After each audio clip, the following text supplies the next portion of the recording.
Hello and welcome on into Squidboards Splat Series April 2022. I am the Barry and I am joined today on this fine afternoon by Rissa. Rissa, how are you doing this fine evening, day, afternoon? I am doing great. I am waiting for my coffee to kick in, which should be any minute now. I'm in the past here in the PST time zone, but I'm excited to be here. I've been hearing a lot about this tournament, so glad to be a part of the start of it. How are you doing today, Barry? I'm doing wonderfully, and I'm not quite in the past with you there, but that's why I said evening, morning, afternoon, because we've got Splatoon viewers coming in from all over the world, and I am excited for the action that we are preparing to see. We do know our teams for this first best of three round robin set. It's going to be the Thieves versus Persistence. Now, are you familiar with either of these teams? Presumably, I would say yes. Yes, actually, the Thieves I am a little bit familiar with. Miner, who's a bucket player. Prim, I've seen a lot. Rep, I've seen. And Persistence, I've seen that name around a lot. I just haven't necessarily got to see them play. Are you familiar with either of these teams? A bit more familiar with Persistence, I would say. I think, you can almost catch them playing once every 1 or 2 weeks. They're pretty active. Expecting to see some good things from Stormy and Horseshoe. That is the two that I'm most familiar with. But Nerf Lucio also a name that registers. Yeah, I always Persistence. I see SOS or any tournaments that really come up. I always see them entered, but I never necessarily get to play against them or see them play. So this is going to be my chance. I finally get to see them play and see how they play and see what weapons they play. It's always nice to get familiar with teams that you see around a lot and finally get to see how they play and what they play. Absolutely, and we'll be kicking into a pretty interesting map that not a lot of sets get played on these days. It's going to be Rainmaker on Anchovy Games, so hopefully we will get to see the full 5-minute match and really take in what these players have to offer. But at the same time, this is a map that has some knockout potential. Yeah, of course. Rainmaker, in a general sense, could definitely no matter what it is, have knockout potential really fast. But Rainmaker on Anchovy, I mean, if the team is completely on one side of the map or the other, it could just be easy to sneak through that fan area and just rush up and dunk the Rainmaker. And like you said, too, this is a Rainmaker map that we don't necessarily get to see a lot, but I enjoy playing it. It's a little bit different. It's not something that is played all the time in tournaments. How do you feel about playing on this one, Barry? Well, it can be a fun one. I think there's a lot of stalling that happens in mid because ultimately, Rainmaker, as well know, one wipe and that can kind of be the game. But truthfully, there's only about one real path, maybe two if you call it fan and that left wall. You'll almost never see anybody take it over that right side. Very slow type of push, and it can be shut down by just about anything from an inkjet to a stingray to a booyah bomb, or even a bomb rush sometimes. Not the most consistent way to get points. Yeah, it definitely not a good way, consistent way to get points, and I've seen so many crazy things happen with those little right side flanks. I've seen if the frontliner of one team or the other can get around that and get a flank going, it could be so deadly, especially for Rainmaker being as fast paced as it is. And then another thing, when I think of Rainmaker Anchovy, I always think of it feels like a good map and mode to have Bomb Rush, because if you can get those insta pops on the Rainmaker. And I have been a victim so many times of being stuck in a spot where the other team has that Bomb Rush and then they get the insta pop on the Rainmaker and I'm just stuck there. Well, Dead. in fairness to the other teams in those instances, you are a junior main who happens to have a bit of a bomb rush at their disposal. Sometimes, the double bomb into the armor into the double bomb. It is a lethal combo, so I can understand the retaliation. Definitely. But yeah, it's something that, yeah, the bomb rush, like for Rainmaker in particular, it's obviously been around a lot. You can use bomb rush to get the insta splat on the Rainmaker to just grab it and keep getting and going and get more points. And this one in particular, just the ledges that this map has to offer, Could be so deadly, and it's such a good map, I think, to utilize that bomb rush to get the instant pop on the Rainmaker to just keep pushing it and play really fast. Absolutely, and certainly when it comes to ledges, a lot of weapons kind of come to mind initially, usually being of a roller, a blaster, or a slosher variety. So I would say that we could really be looking for Miner to do some big things. I know in the past we've seen players do extremely strongly on Anchovy with the slosher. So hopefully, as we are preparing to get into things here, we'll get to see some good actions. Any predictions on comps beyond the Bucket, Miner Bucket, who happens to have Bucket in the name as well? I'm wondering, I think Rep is Republic, if I'm not mistaken. I'm gonna have to. Which would We're gonna have bring to. up the Splat lanes, to say the least. Yeah, so that's. I'm guessing if that's Republic, we'll see Splatling on their side, but. We're actually going to go right into the game here. So finally we get to see what the comps are. So remember, everyone watching from home, this is going to be a best of 3 set. And we are going into the first game of the set here. Looks like it is going to be Republic on the heavy splatling there as we're starting out here. Miner, of course, on the Bucket as well. K-Shot and a Junior coming out from their side. And then on the other side of Persistence, we also see a Bucket. We see that Custom Jet Squelcher ends up in a Splash. Yeah, the custom Jet Squelcher kind of becoming a staple, well, not just kind of becoming, has become a staple point of the backline or backline-esque role. Usually just making full use of that Stingray. Not going to be able to find anything with it, I don't think, though, as their Splash-O-Matic player will go down trying to push up with it before another trade comes in there from Horseshoe's Bucket. Kind of a little bit of a stalemate here at the start. Both teams looking to establish some sort of control, but as the armors come out, the Stingray will also be popped, and Stormy's going to be going down here to Republic's Ray. But again, it's nothing's really feeling like it's leaning one way or the other. Yeah, not necessarily leaning one way or the other. Horatio pushing up with their teammate, though. I love that it was a 2v2 right there, and then Persistence, took the aggression to their force, just rushed forward, got the picks, and essentially getting a complete wipe on the side of Thieves here. So Persistence setting up, trying to use that Stingray to maybe potentially get some picks, but unfortunately their splash does go down. Stormy just having to go ahead and just rush the Rainmaker forward. I think that was a good call. Just get as many points as they can. Yeah, 59, not a bad haul there from that push, but not anything you feel really comfortable with on this map. Most of the time, I see a lot of players just take it over the fan and be able to get pretty much 45 easily. So we will see if this Ray can shut down the push here from the Thieves, as it does do exactly that. Bearpaw giving us a great example of what the custom Jet Squelcher does. Having the Stingray at the ready is so important, especially for Rainmaker, able to stop it just like that. I mean, Persistence essentially got 3 members down right there, but with that Stingray, it was able to stall out any momentum that the Thieves had. So the Thieves having to back up, letting the Rainmaker reset, and we're once again stuck in that position we were at the beginning of this match, where both teams are kind of juggling for mid, trying to see who can get picks, trying to see who can get specials. The Rainmaker is just sitting there waiting to see who gets a push going. Yeah, and I'm surprised that that armor didn't come out a little bit faster, especially with the Ray already be online.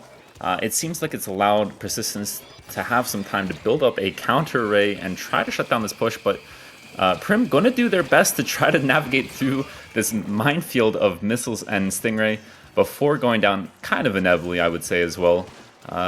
Again, though, neither of these teams quite able to find a strong enough push to really feel comfortable to defend behind. Yeah, we're stuck in this position again where the Rainmaker is most likely going to reset here, get back put into mid, and both of the teams are going to be, like I like to say, Spider-Man memeing at each other, one team or the other just kind of sitting here on one side of the Rainmaker, the other. You can see on the side of the Thieves, though, they do have 3 specials at the ready. They're going to go ahead and use that armor to start a push going. They do have a Stingray ready too and a Burst Bomb Rush, so looks like this might be the momentum that they needed to get a strong push going. It certainly could be, but they're going to have to avoid dying to that Ray. The Ray actually finding more than just a little bit of assistance, going to contribute to a total wipe there for Persistence, And this is an opportunity, maybe if they so choose, in the final 80 seconds of this match, to really try to take a little bit more of a points advantage here. But instead, they've kind of opted more for just maintaining the map, taking back control. Not the worst play by any means. Always nice to have a bit more map control. But Miner here, sharking on the right, could be looking to derail any sort of control that they think they found. Oh, this bucket 1v1. Miner gonna be the one to come out on top there, but I love that persistence. They were on top of that. They instantly saw that their teammate went down. I'm sure they were calling out to each other, oh, I need help, and that was really good of them. Even though the bucket went down for persistence, their teammates were right there to help them out to stop that flank that Miner had going. So once again, we are stuck with the Rainmaker here in mid. You can see that the Thieves knows they don't have the lead yet. There's about 25 seconds left of this match. So Prim grabbing the Rainmaker and using their armor to try and start pushing. But Neo with the flank there, able to stop the Rainmaker. Let's see, both teams have a 3v3 right now. If the Thieves is able to get in a position to grab the Rainmaker. Yeah, and that's a great stop there by Neo because it allowed for Persistence to keep that Stingray available to them. It's going to have to come out right here, but it's not going to be in a timely enough fashion as the Thieves are able to take it to 54 again. That 59-point lead, not really enough to sit comfortably on, and it's going to end up being the punishment for them. The Thieves finding a full wipe onto Persistence right after taking that lead, and that will be game 1 to the Thieves. Oh, there was a lot of really, really smart stalls in that match. You know, not necessarily playing too fast, but man, that lead that Persistence had, they had it the whole time, and then right at the last second, it just wasn't quite enough, and it just swapped just like that. Yeah, and I think you're hinting at something that, at least in my eyes, you're absolutely right that neither team was trying to play too fast, and perhaps the alternate ended up happening. Both teams kind of found themselves playing too slowly, not trying to play defense through offense, if you will. And I think ultimately, sitting back so far, trying just to hold on to a not super feasible lead, ended up being the downside to Persistence.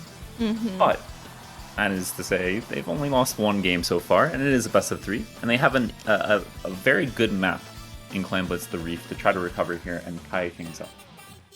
Oh yeah, looks like this is gonna be a good one. I can literally hear your hands rubbing together when you say this is gonna be a good one. This is gonna be a good one because it just gets so chaotic. This is such a fun Clan Blitz map because there's so many different routes, there's so many flanks that can happen. And with the way that we saw these two teams play on the first match that we got to watch, I'm wondering, if they are gonna opt to play a little bit more aggressively and utilize those flanks maybe a little bit more, or maybe we're gonna see a lot of safe plays like we saw in the first game. Well, we've seen Horseshoe come on out here with the CDS instead of the bucket, and I don't hate that pick. It's one that could help them a little bit in the bucket v bucket fight against Miner. But again, they have stuck with the Stingray, and that's not the most common choice necessarily in Clan Blitz, as we do see Republic make that transition from the Stingray heavy to the heavy remix, which will offer point sensors and Booyah Bomb, which I really like that choice. Point sensors not usually the most beloved sub-special or sub-weapon in the game, but very, very helpful for determining any players are in your flanks. This is a really good one too to utilize those point sensors, because if someone is sharking, it could be really, really deadly and detrimental. So I definitely like that. As we see a point sensor come out perfectly, and we see Miner and their teammates go ahead and try and hone in on getting that flank. Miner getting a really, really great pick on Horatio, and with 2 members down of the other team, that's a really, really good position for them to be in to start pushing up and maybe get a push going here. Yeah, very difficult fight and a great one to win, and then just getting some more follow-ups with this Burst Bomb Rush coming out, clearing a large path for the rest of their team to come on through with that football, and now they're putting a lot of points on the board here, already down to 59, 56, 53, before it seems that Persistence have found their footing in defense. Going to be able to take out 2 members of the Thieves, but not before a lot of damage has been done. Not a lot of damage. After not a lot of damage has been done, we can see Persistence here trying to push up and get the bridge area.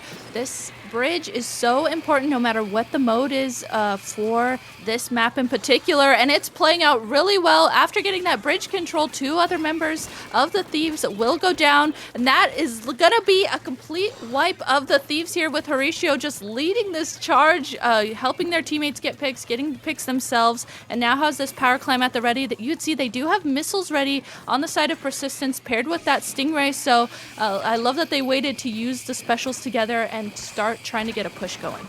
Yeah, and they need to find a pick. They thankfully do find one onto the junior, but they weren't able to get that football close enough to the basket to score it, and now it's a bit of an awkward fight for Bear Paw there, trying to take on 2 members of the Thieves at once, and Miner's going to win that fight just about every day of the week. They now have control of bridge once again, and almost nothing has come from all of that progress that Persistence were making, and they have to be very careful here again not to lose even more map control by going down there, as Horatio did. Thieves doing a really good job at. I love the way they're a Miner. We're getting to see Miner just popping off, constantly getting picks. But I just love the way that the Thieves is grouping up together. You can see they're actually, making sure they play together and help each other get picks that they need to. Miner here continuing to score all the claims that they have in and. Just popping off. What a view of from Miner we've been getting to see. That's now a complete wipe on Persistence, and Miner doing every job right now, getting picks, getting clams, and just absolutely popping off for their team. Absolutely incredible work there as the Thieves take this set 2-0. Miner doing exactly as you were describing. I think that was a triple, maybe even a delayed quad into 27 clams scored, got another pick, and then found 4 more clams to help knock out this match. Very dominant there from Miner and incredibly well drilled by the Thieves. That would definitely serve them well in this group, trying to move on to a double elimination bracket. That really did serve them well. I mean, and they were playing, it felt like a lot faster. The Thieves was playing a lot faster than the Raidmaker game we got to see in the first game. So I really loved that they picked up the pace, and not only were they picking up the pace, but they were also playing just really well together, making sure they paired together and had the same goal in mind. It felt like we could really see that. Yeah, and I think you absolutely hit the nail on the head there with their speed of play. It really goes to show kind of, yes, Stingrays can be very, very beneficial in a mode like Rainmaker where you can just focus the Rainmaker carrier with the Ray. It was always kind of the last hurdle that they had to overcome in that Anchovy match for the Thieves, as it seemed Bear Paw was always ready with the Stingray.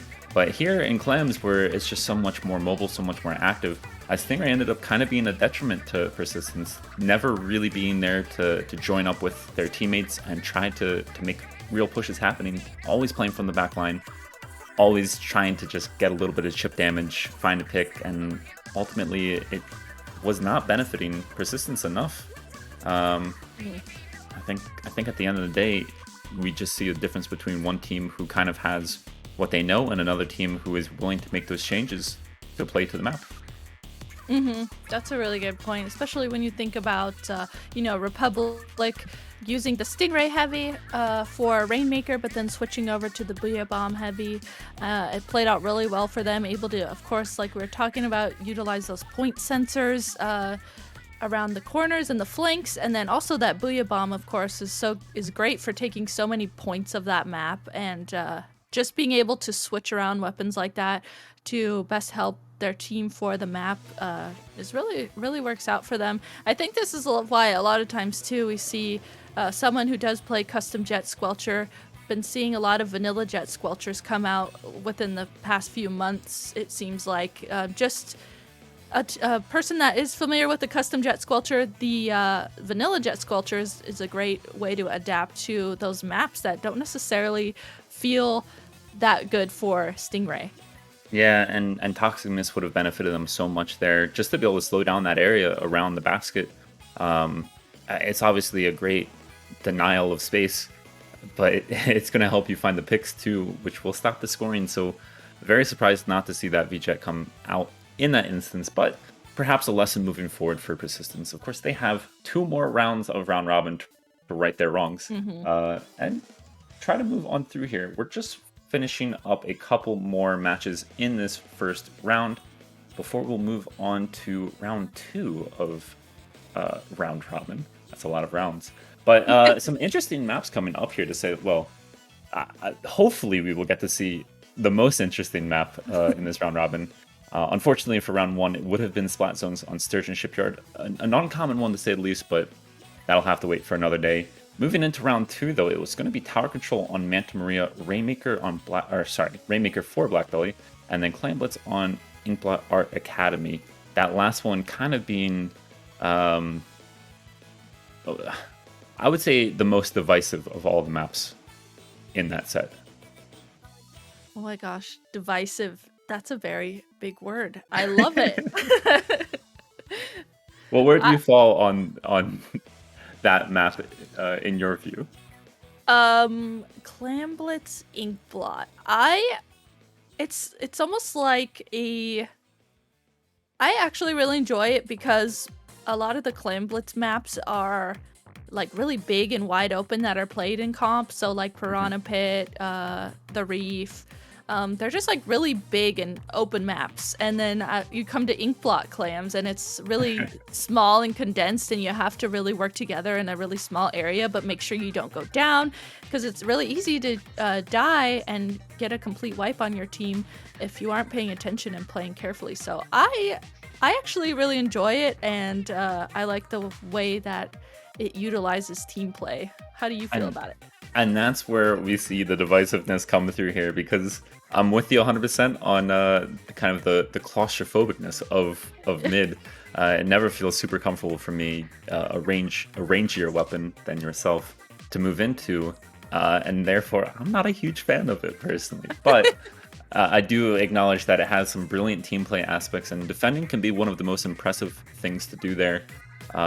Tough to get pushes started, and with the right composition, nearly impossible sometimes. It's just a matter of how you turn that strong defense into retaking mid and pushing on into the enemy team's plat and able to score some points. But of course, we're getting so excited for what may never come to us. So perhaps one step at a time. One step at a time. We gotta calm it down. Just a tad. As we're waiting for one last set to finish up here in round 1. Moving ahead to round 2, though, I do see a couple of interesting matches. If I'm able to get the ear of any TOs on high, I think it would be quite interesting to see perhaps Mickleton Heroes versus ASC Tenchi. You know, that's a 5 seed versus an 8 seed. That sounds kind of appealing to me, doesn't it? That sounds really close. That does sound appealing, honestly. And listen, you know, TOs are gonna pick whoever they want to watch, but we as the commentators have to speculate a little bit. And then in the round 1, there was I was looking at other teams who played against each other. Notable ones that stood out to me was Hollow +1 versus Healthy Diet Food Groups. Hollow +1 won that one 2-0 over Healthy Diet. Let's see. A team called Div 5 versus Foam X. That actually went 1-2. Foams being the team that won that one. And those were some main ones that just stood out to me. And looks like they're just waiting for one more team to finish up here. It looks like they should just have one more game, and then we should be able to get right into the next set here on stream. Absolutely, and very much looking forward to it. We might head into a little bit of a break here as we're waiting for this last match to finish up, but we'll be back in just a moment. Oh.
Okay, we are back, everyone, from our very short break here, and we are going to be diving in, hopefully right in to our next matches on stream. So up next, we get Barry's wish has come true. We are going to see Yes. Micklin Heroes versus ASC Tenchi, and this should be a really good match because, like Barry said before the break, this is a number 5 versus a number 8 seed, so that means they're really, really close in the seeding, and that means that this should be a really close set, hopefully, that we get to watch. Yes, fingers crossed. And both teams going 2-0 in their opening round. So obviously some good signs moving forward. I also have to say I like that term "godiving" on in. But definitely looking forward to seeing what we have here. Micklin Heroes, a team that I think a lot of IPL viewers will be quite familiar with. Lex, Fear, Dafter, CAS, as I know them, Miguel. But on the other side of things, ASC Tenchi, nothing to balk at by any means. Yeti, if I'm not mistaken, is an Octobrush player, and a very good one at that. Has given me a lot of pain in previous tournaments. But some very interesting comps I would imagine that we will get to see coming forward. And one thing that stood out to me is I've played against Micklin countless times, and they have actually been playing with pickup names. So like they've been playing as 4 beans, but like maybe with a sub within the 4 of them, but mostly made up of Micklin Heroes team members. And this is actually the first time I've seen them as Micklin Heroes in a tournament in a long time. I've just mostly been seeing them play as a pickup team. So that was one thing that stood out to me, is it feels like they're coming back as a team, and we get to see them actually playing as Micklin Heroes. It does always stand out to commentators and I'd say TOs as well when a team uses their team name and the players don't have some meme name or something. When we really get to know who they are, it obviously helps to build up their reputation too. So I think what we're trying to hint at is keep on doing what you're doing now, Micklin Heroes. Don't change. Don't change. You're perfect the way you are.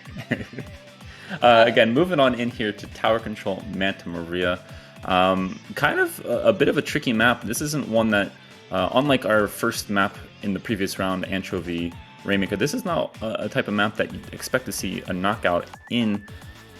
Though it can be a little bit difficult to get past a few of these checkpoints, it's very difficult to really get it beyond that final checkpoint. So expect to see a good 5-minute match as we get to see some interesting comps. Is that is a Ray Dynamo. Ray Dynamo. Was not a pick I was expecting, but Dynamo, of course, being a really, really great weapon on this map in particular. And then on the other side, we're seeing Lex with the classic 52, and a lot of Dafter on the bucket, a lot of things that we've known for Micklin Heroes to play. Yeah, and Arashima opening things up here with a beautiful pick onto that bunker. Then trying to take some good space. That's such a strong position for a Dynamo to find themselves in on that bunker.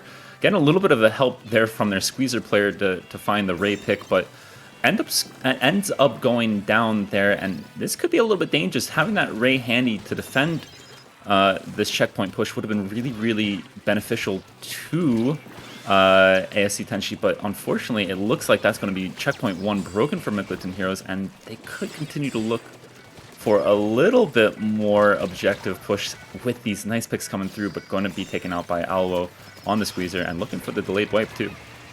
Ooh.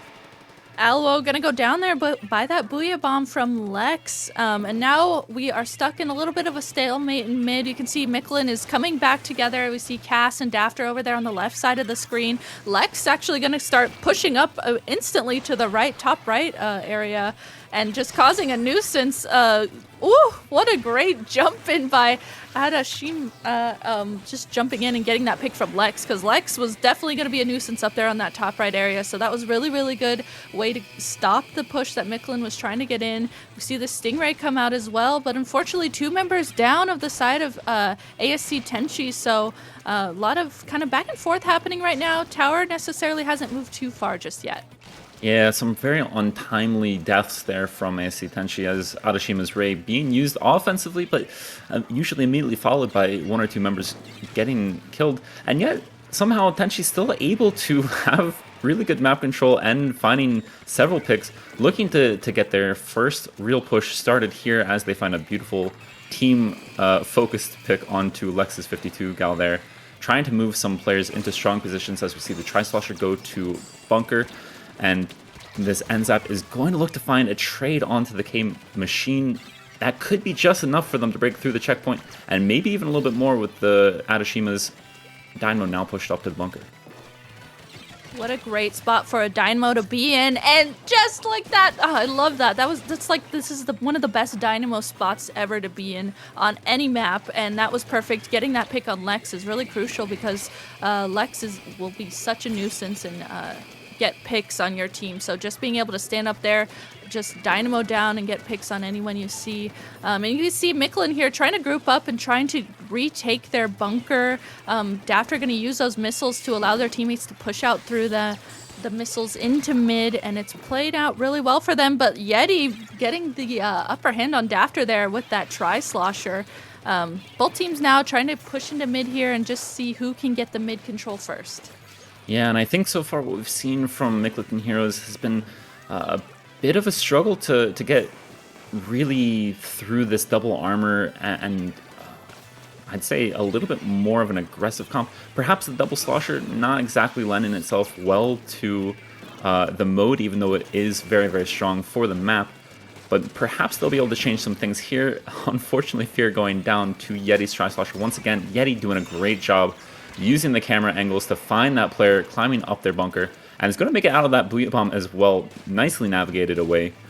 And again, just doing a wonderful job of holding on to the bunker, such a crucial point of the map for them not to lose. Very crucial point for their team not to lose, and they have to play this really carefully. You can see the Stingray come out from that Dynamo on the side of Tenchi, and I love that ASC Tenchi is just kind of sitting back. They're not necessarily pushing in too far. They know that they have the lead right now, and they are really just letting Mickelin come to them. So they are just sitting back, trying to pair up their weapons to get chip damage to just make sure that they don't feed in, and they just kind of let Mickelin feed into them. It's playing out really well for them in the last 25 seconds of this. It is, and Adashima just about has Ray ready as well. We've also seen that Squeezer holding their bubbles for a very long time here. Even though Mickelton has gotten the tower to that second checkpoint, they haven't been able to make any progress on it, and with 2 down here already, the bubbles coming out, it is a decent situation as they found 1 or 2 picks, but just 5 seconds left to get back to the tower and bring it all the way on over here, and still that GG Ray is ready to go, coming out right now. This could be it, and it's going to find 2 picks. Dafter trying to hold on to this tower. Actually, sorry, no, it's the other way around. Mickelin Heroes able to find several picks, doing a great job here. And now it's them in the position to win this match in the final seconds. It's so close. My gosh! Oh my goodness. Oh my gosh.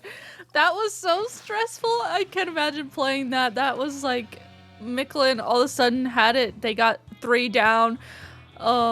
They almost had it, but just having someone from ASC Tenchi just hop on the tower last minute, that was really good because Mickelin Heroes had members jumping in onto tower. So that was one of those moments where it's just hurry, run, get on tower. That was so close. Yeah, absolutely utter chaos, obviously, as you're going to expect in the final moments of any match, but especially in such a tight area like that street at the second checkpoint. A lot of confusion, a lot of picks, a lot of death, but somehow ASC Tenchi able to walk away with just enough of a clutch to take this first map.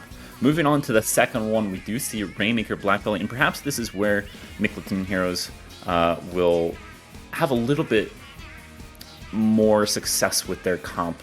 The double slosher, again, maybe not the greatest thing in the world for tower control, but when you get to Black Belly, I don't think it matters a whole lot what the mode is. That is just a strong map for the slosh. It really is. It's just so perfect for slosher. All the ledges that you can just sit back and slosh over and get picks on members of the other team. And then when I think of Black Belly Rainmaker 2, I instantly think of Stingray. So I'm wondering if Arashima is going to maybe come back with that Dynamo Stingray. I don't know. I'm not too familiar with them as a player, so this is really good learning, what weapons they pick, because potentially they could come back with that Dynamo Stingray on this one too. Yeah, I'm very excited to see. I truthfully hope that they do, because it wasn't just their Stingray that was impressive. It was their actual usage of the main weapon. They found the opening pick in that last match, and they found several others really, really beautifully played. And we do get to see them actually make that's a bit of a change, to say the least, but I like it even more. Me being a Charger main, never going to mind seeing the splatter scope come out. But again, sticking with the double armor for ASC Tenshi, and instead of seeing the double slosher, we actually see the K-Shot come out here, another missile provider, but perhaps one that will allow them to fight a little bit more mobily against these armors. Looks like Michelin wanted to make sure that they had a missile, because Dafter actually switching over to the bucket that has the Burst Bomb Rush, as we're seeing the Burst Bomb Rush come out here. Both teams trying to poke at each other, trying to see who can get picks first, and it looks like in this case, ASC Tenshi is the team that gets the picks first. They got 2 members down right now on the side of Michelin Heroes. Alvo gonna go ahead and grab this Rainmaker and start pushing up. You can see they're waiting for a second here, letting their teammates push up ahead of them, and now getting out these Rainmaker shots to try and just make sure that they play this carefully. They do have the lead right now, with being the only team with points on the board. You can see they tried to potentially get a few more points on the board, set up for another push, but Michelin Heroes on the defense, able to stop the Rainmaker, and Cass gonna grab it instantly. Yeah, and Lex doing a great job to find 2 picks there. Tried to chase down Arashima on the Charger.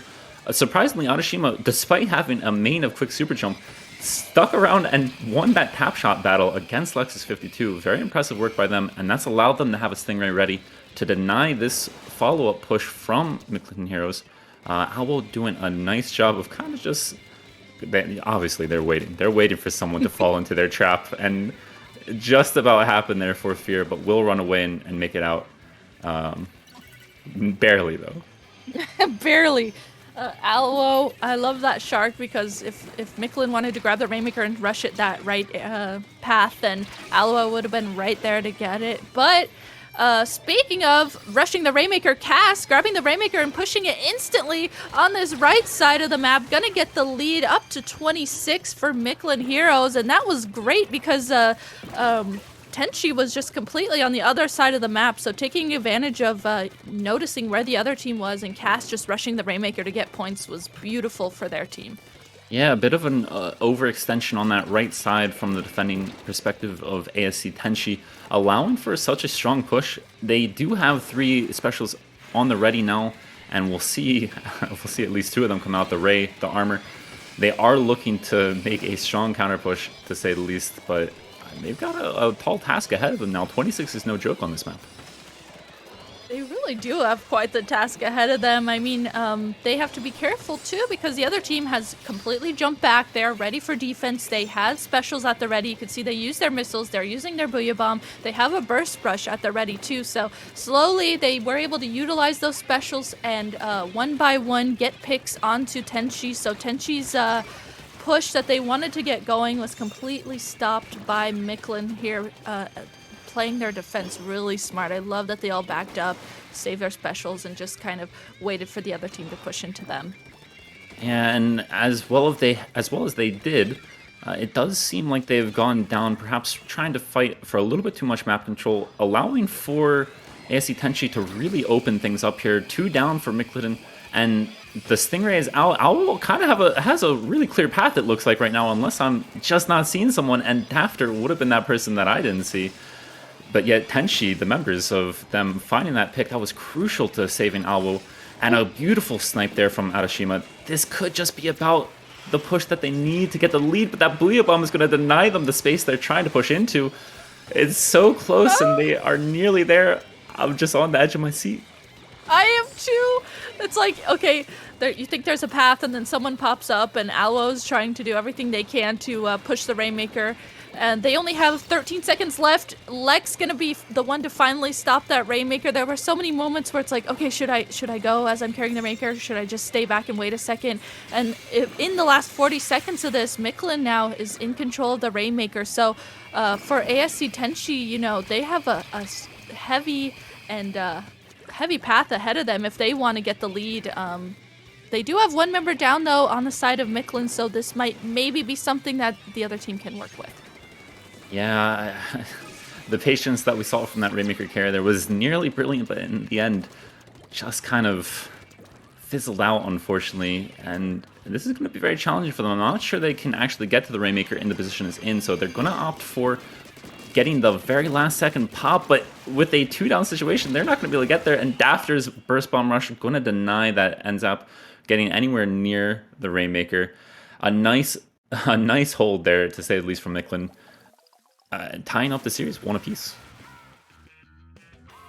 Man, that was like Dafter there right at the end had a instead of a GG Ray, it was like a GG Burst Rush, because if you tried to just rush the Rainmaker, you just get Burst Rush to the face. So wow, that was really, really close. A lot of good plays. Both teams just playing that really well, and a lot of potential there. But whew, that's exactly why this set, the number 5 seed, the number 8 seed, and score 1-1 right now. It's so close.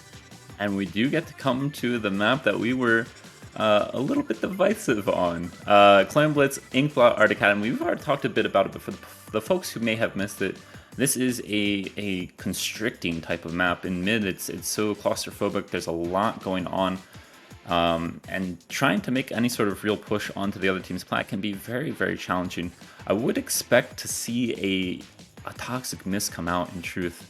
I'm not sure which weapon or which player would be able to offer that, but very excited to see what Arashima plays, to say the least.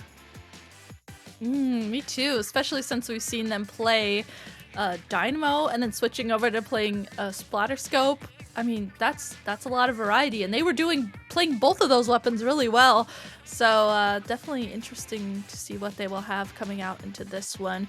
And Barry and I were talking about, if you weren't here earlier, we were talking about how this Clan Blitz map in particular, it's very, very small compared to a lot of the other Clan Blitz maps that we get to see. So compared to, Piranha Pit or the Reef, just big wide open maps that have a lot of area and ground to take. But this map in particular is much more condensed. So I'm expecting to see some of those sloshers come back personally.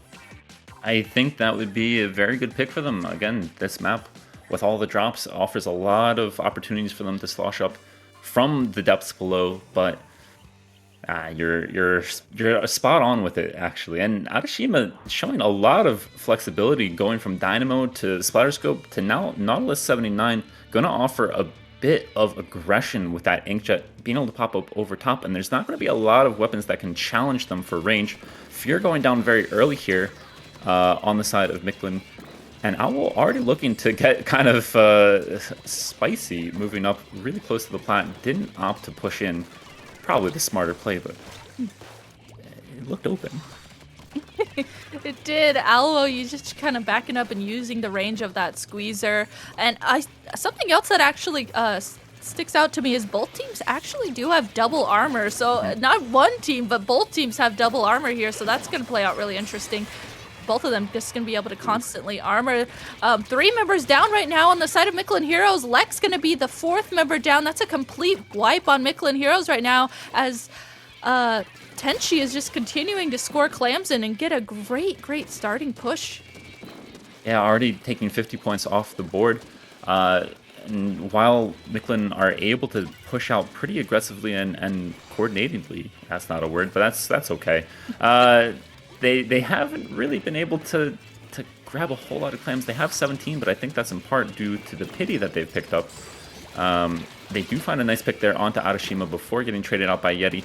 Another one going down for Tenchi, and now it's just going to be Yeti left. Not going to be able to find a crucial pick, and it's going to be a wipe onto Tenchi this time. Micklin able to provide a lot of clams, not enough to take the lead back here, but Lex with that intimidating Booyah Bomb might offer enough of an opportunity for them to take the lead by 1 clam at that. 1 clam at that, taking the lead, and finally it looks like Tenchi is able to kind of zone in here on playing defense. They're staying back. They're making sure they paint around these corners. They're throwing bombs out when they need to, and trying to safely get back into mid. They have to be really careful. I mean, you can see Alwo notices there's someone on the far right there, but Micklin is just on the left side of the map, the right side of the map, taking mid already. Fear going to go down on the side of Micklin. That's going to be a really good pick. But right now, Tenchi is just kind of having to play this really safely and try and make sure that they get into mid safely. Yeah, and it doesn't look like they're going to be able to do that all too well. Yeti coming back from spawn, but as we see the overhead there, a lot of map control going in the favor of Micklin. And Owl looking to find a pick using that range, and I think that's really what's going to have to happen here for Tenchi. As Adashima also being able to provide a little bit more of a rangy fight, finding one or two crucial assists, and now this inkjet coming out could be massive for them. A nice shot there, but the armor's going to save Fear, but only for a second. It's just Lex on that far right side, finding the pick onto the recall, but not before Tenchi able to break that barrier, and now looking like they're in a position to just about take lead. Oh, they were so close to taking the lead there, but unfortunately it's a complete wipe on the side of ASC Tenchi. Lex there just dropping down behind the team as they were scoring, getting that flank in and just acting as a distraction, as Lex tends to very well do. So now with the scores being so close, Micklin here going to try and push up to score. You could see they did have 10 clams at the ready and a power clam. So as they were starting to push up and try and play really aggressively, Tenchi backed up. They played defense really well because now getting Fear down on the side of Micklin and having specials ready is going to be the perfect moment for them to try and get a push going. Yeah, and Lex doing just enough to prevent that power clam from making it to the plat, but since then, so many clams have gone in, and this is looking really, really strong here for Tenchi. Perhaps a little bit of a misplay there from Micklin to allow for that extra power clam to come through on that final push. Everyone is a little bit all over the place here, and with 45 seconds left, it's not going to be an easy task for them. They just barely have enough clams, I think, but the trades are not going to be benefiting them at this moment. Yeah, the trades right now are just going to kind of stall out this momentum that they had even more. It looks like they are going to go ahead and still score this power clam with 9 clams at the ready on their team. Let's see if they can get anyone there. No, unfortunately, Micklin not able to get anyone to the basket to score those 9 clams that they had. You can see Tenchi here painting up around, making sure they paint up everything so that Micklin can't push in. Ray's here gonna go ahead and throw away these clams so that way Micklin can't get to them at all. And Micklin not able to make a power clam to get overtime. So just like that, Tenchi will be taking this game 3. And remember, this is a best of 3 set, so Tenchi has won this set. Yeah, very impressive 2-1, and Alwo doing a beautiful job. Everyone on Tenchi doing excellent work there. Into the double digits on their KA. A lot of good coordination, and I think it wasn't just that coordination that ended up being the difference. It was very much the clam economy. I think that second last push that we saw from Micklin, where they were able to score the power clam, but not able to follow up with enough clams to get through their penalty. That offered a lot more clams to Tenchi moving back in there, and that was 2 footballs they were able to utilize to take the lead. Maybe not 2, but certainly gave them a position to respond with that they otherwise would not have had. And right at the end, seeing Fear holding on to 8 clams but unable to find 2 more to send the game into overtime kind of hurt my soul a little bit. I know that hurt my soul too. You could tell they were trying to regroup and get their clams. They knew they just needed to make a power clam at least to get something going. But the other team, on the other hand, we got the perfect view of, I believe that was Ray's, just throwing clams off the map on the other hand. Just, nope, we're not going to let you get a power clam, and that played out perfectly for them. Yes, it did. But we will be moving on to round 3 here of our round robin. Best of 3. It would look like we have, if I'm not mistaken, Shiver Me Inklings versus Triggerfish Zone Supremacy. Oh. I believe. But we'll be able to tell you for sure once we come back from this brief break in a moment or two. Stay tuned.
And welcome on back here to Squidboards Splat Series April 2022. We're moving on into our third and final round of the round robin group stages. We will be seeing Shiver Me Inklings versus Triggerfish Zone Supremacy on to Splat Zone's Wahoo. Now, Rissa, could you wow the folks at home? I know we were talking a little bit during our break. You have this sixth sense, kind of almost a Nostradamus ability to predict, more or less. what we can expect to see from at least one team comp, perhaps even two. Hmm. Yeah, I actually I can see into the future right now, and I know for a fact that Kraken Mayor is gonna be playing Inkbrush. Okay, well that's a given. That's Uh-huh. Kraken's been Inkbrush since day one. Impress the people. We have 20 seconds here. Impress them. Okay. I also think that on Kraken's team we're gonna see an Explo, a Tri-Slosher Nouveau, and a Junior. And Okay. then and the other team, I'm just, a guess here. One Spitballing. Mhm. weapon are off, maybe one weapon or the other might be off, but I'm gonna guess that we see a Junior, a Splatter Shot, a Kensa Splatter Shot, a Kensa Pro, and a Heavy Remix. So, don't quote me or anything, but I'm just saying.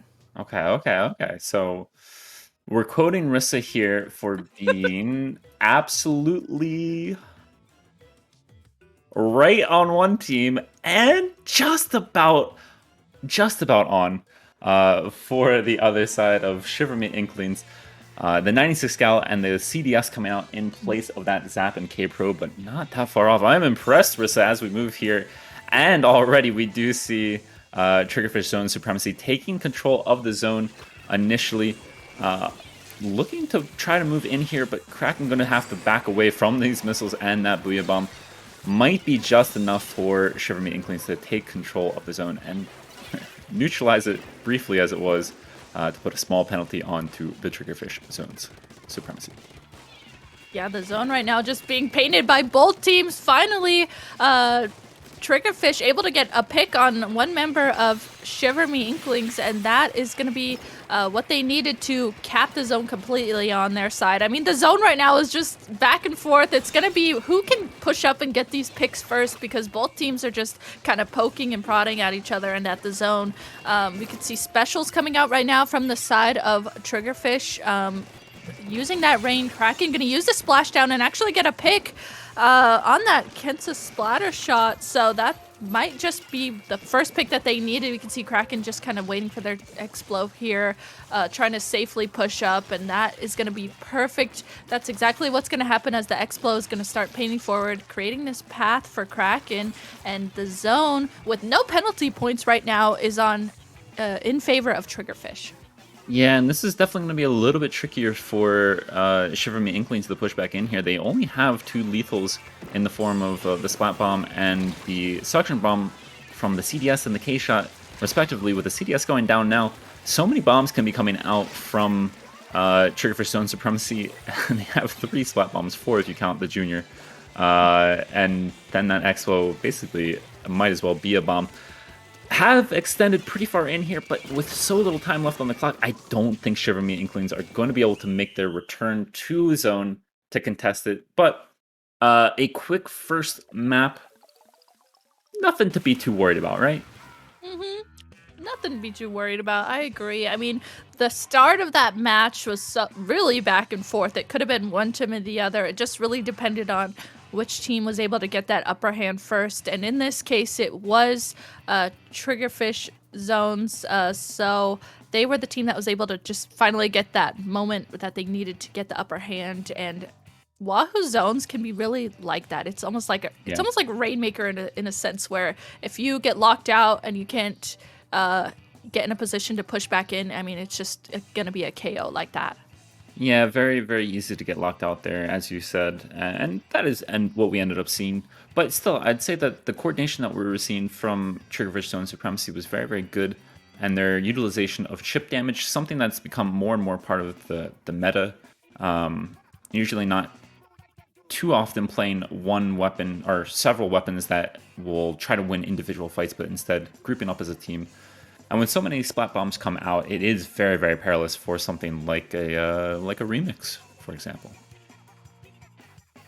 Yeah, that's definitely something that could come into play like that. And I liked how, like you mentioned, the chip damage that we got to see from Triggerfish Zone Supremacy, the Explo, just kind of painting ahead, and then Kraken on the brush, just kind of waiting for the Explo to start getting the chip damage and start calling out where people are. I mean, they played that really well, and that synergy and that the way that they were able to utilize playing around each other was really good. And now for this one, tower control on Macklemore. As we go in here, let's see what weapons we're gonna see.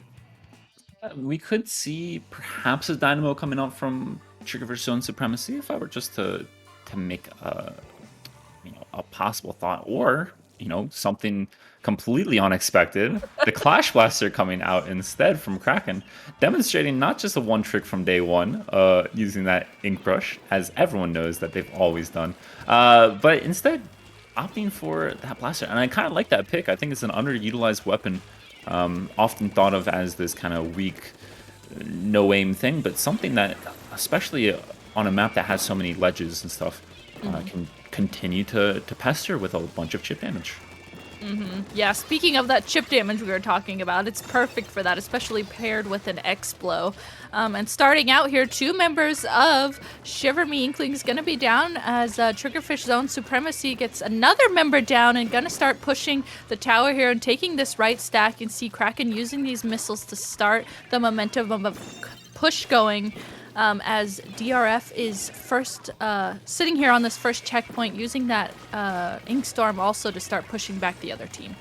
Yeah, and Shiver Me Inklings has opted for a bit of a faster comp. I do like the switches to K Pro and to the NZAP, and instead of using that remix, they actually have the Nautilus out here now, which will allow them to challenge in a long-range fight a bit differently with that Inkjet.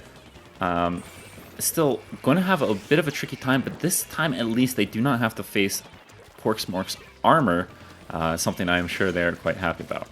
Yeah, I didn't even think of that. Porksmork, generally a junior player, actually playing Splash this time around, so no armor right now for Triggerfish Zone Supremacy, but I mean, it is not deterring them at all. They are continuing to ride the tower. Missiles coming out once again from Kraken, as Kraken is going to try and push up through those missiles. Inkstorm coming out from their side as well. You could see that they do have 3 members down on Triggerfish Zone Supremacy, so that is going to be the end of their push, but that was a great starting push to have within the first 2 minutes of the match. Yeah, and I was so surprised to see them break through that second checkpoint that I actually, when Kraken was retreating there, I didn't expect the tower to be getting in Kraken's way. But it did, because they had already made it through the checkpoint, and it was continuing on further along that path. 24, very, very good push, certainly within the first 2 minutes, but even within the context of a full match, you're pretty satisfied with that if you're playing. Yeah, that is quite the starting push for the other team to try and match too. So with about 2 minutes and 30 seconds left of this match as a whole, Shiver Me Inklings does have to get the tower all the way to 23 if they want to take this game. So you can see they do have 2 members down. We can see Bosion here just trying to stay back, paint, and stay alive. They are the armor player of their team, so they have to try and safely play to keep their armor, but unfortunately they do go down. Triggerfish Zone Supremacy taking mid together. I love the way that they're pairing up together. You could see each team, Kraken watching the left side, Porksmork there watching the right side. They are going to start pushing the tower once again and making it that much more difficult for Shiver Me Inklings to even get to the tower.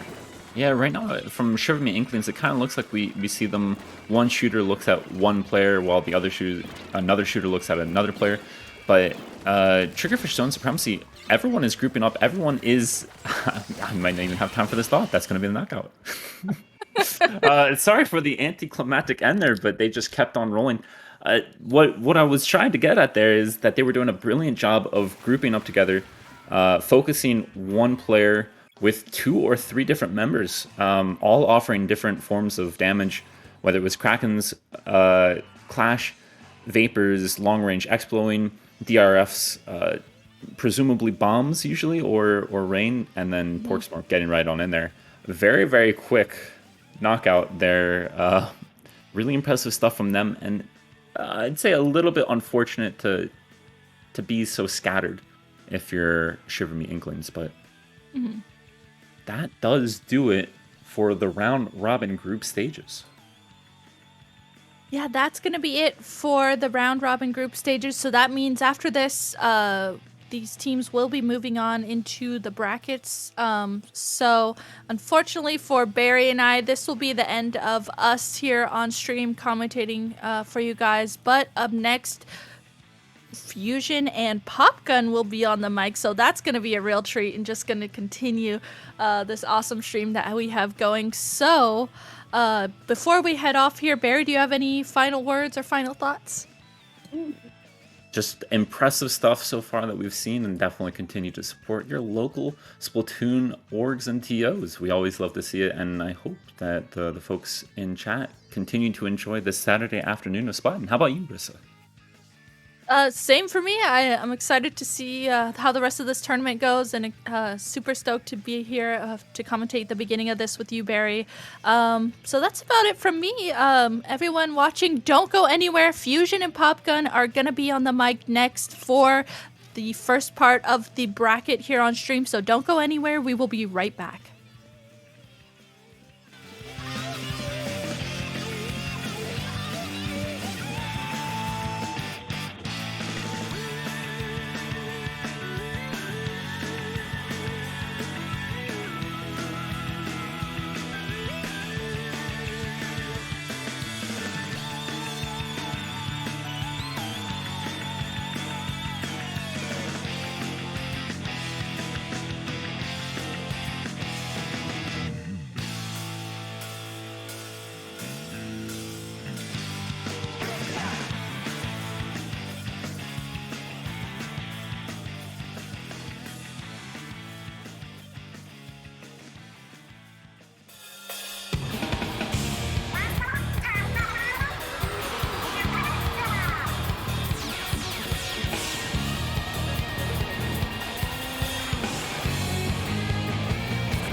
so that's okay. Taco, I.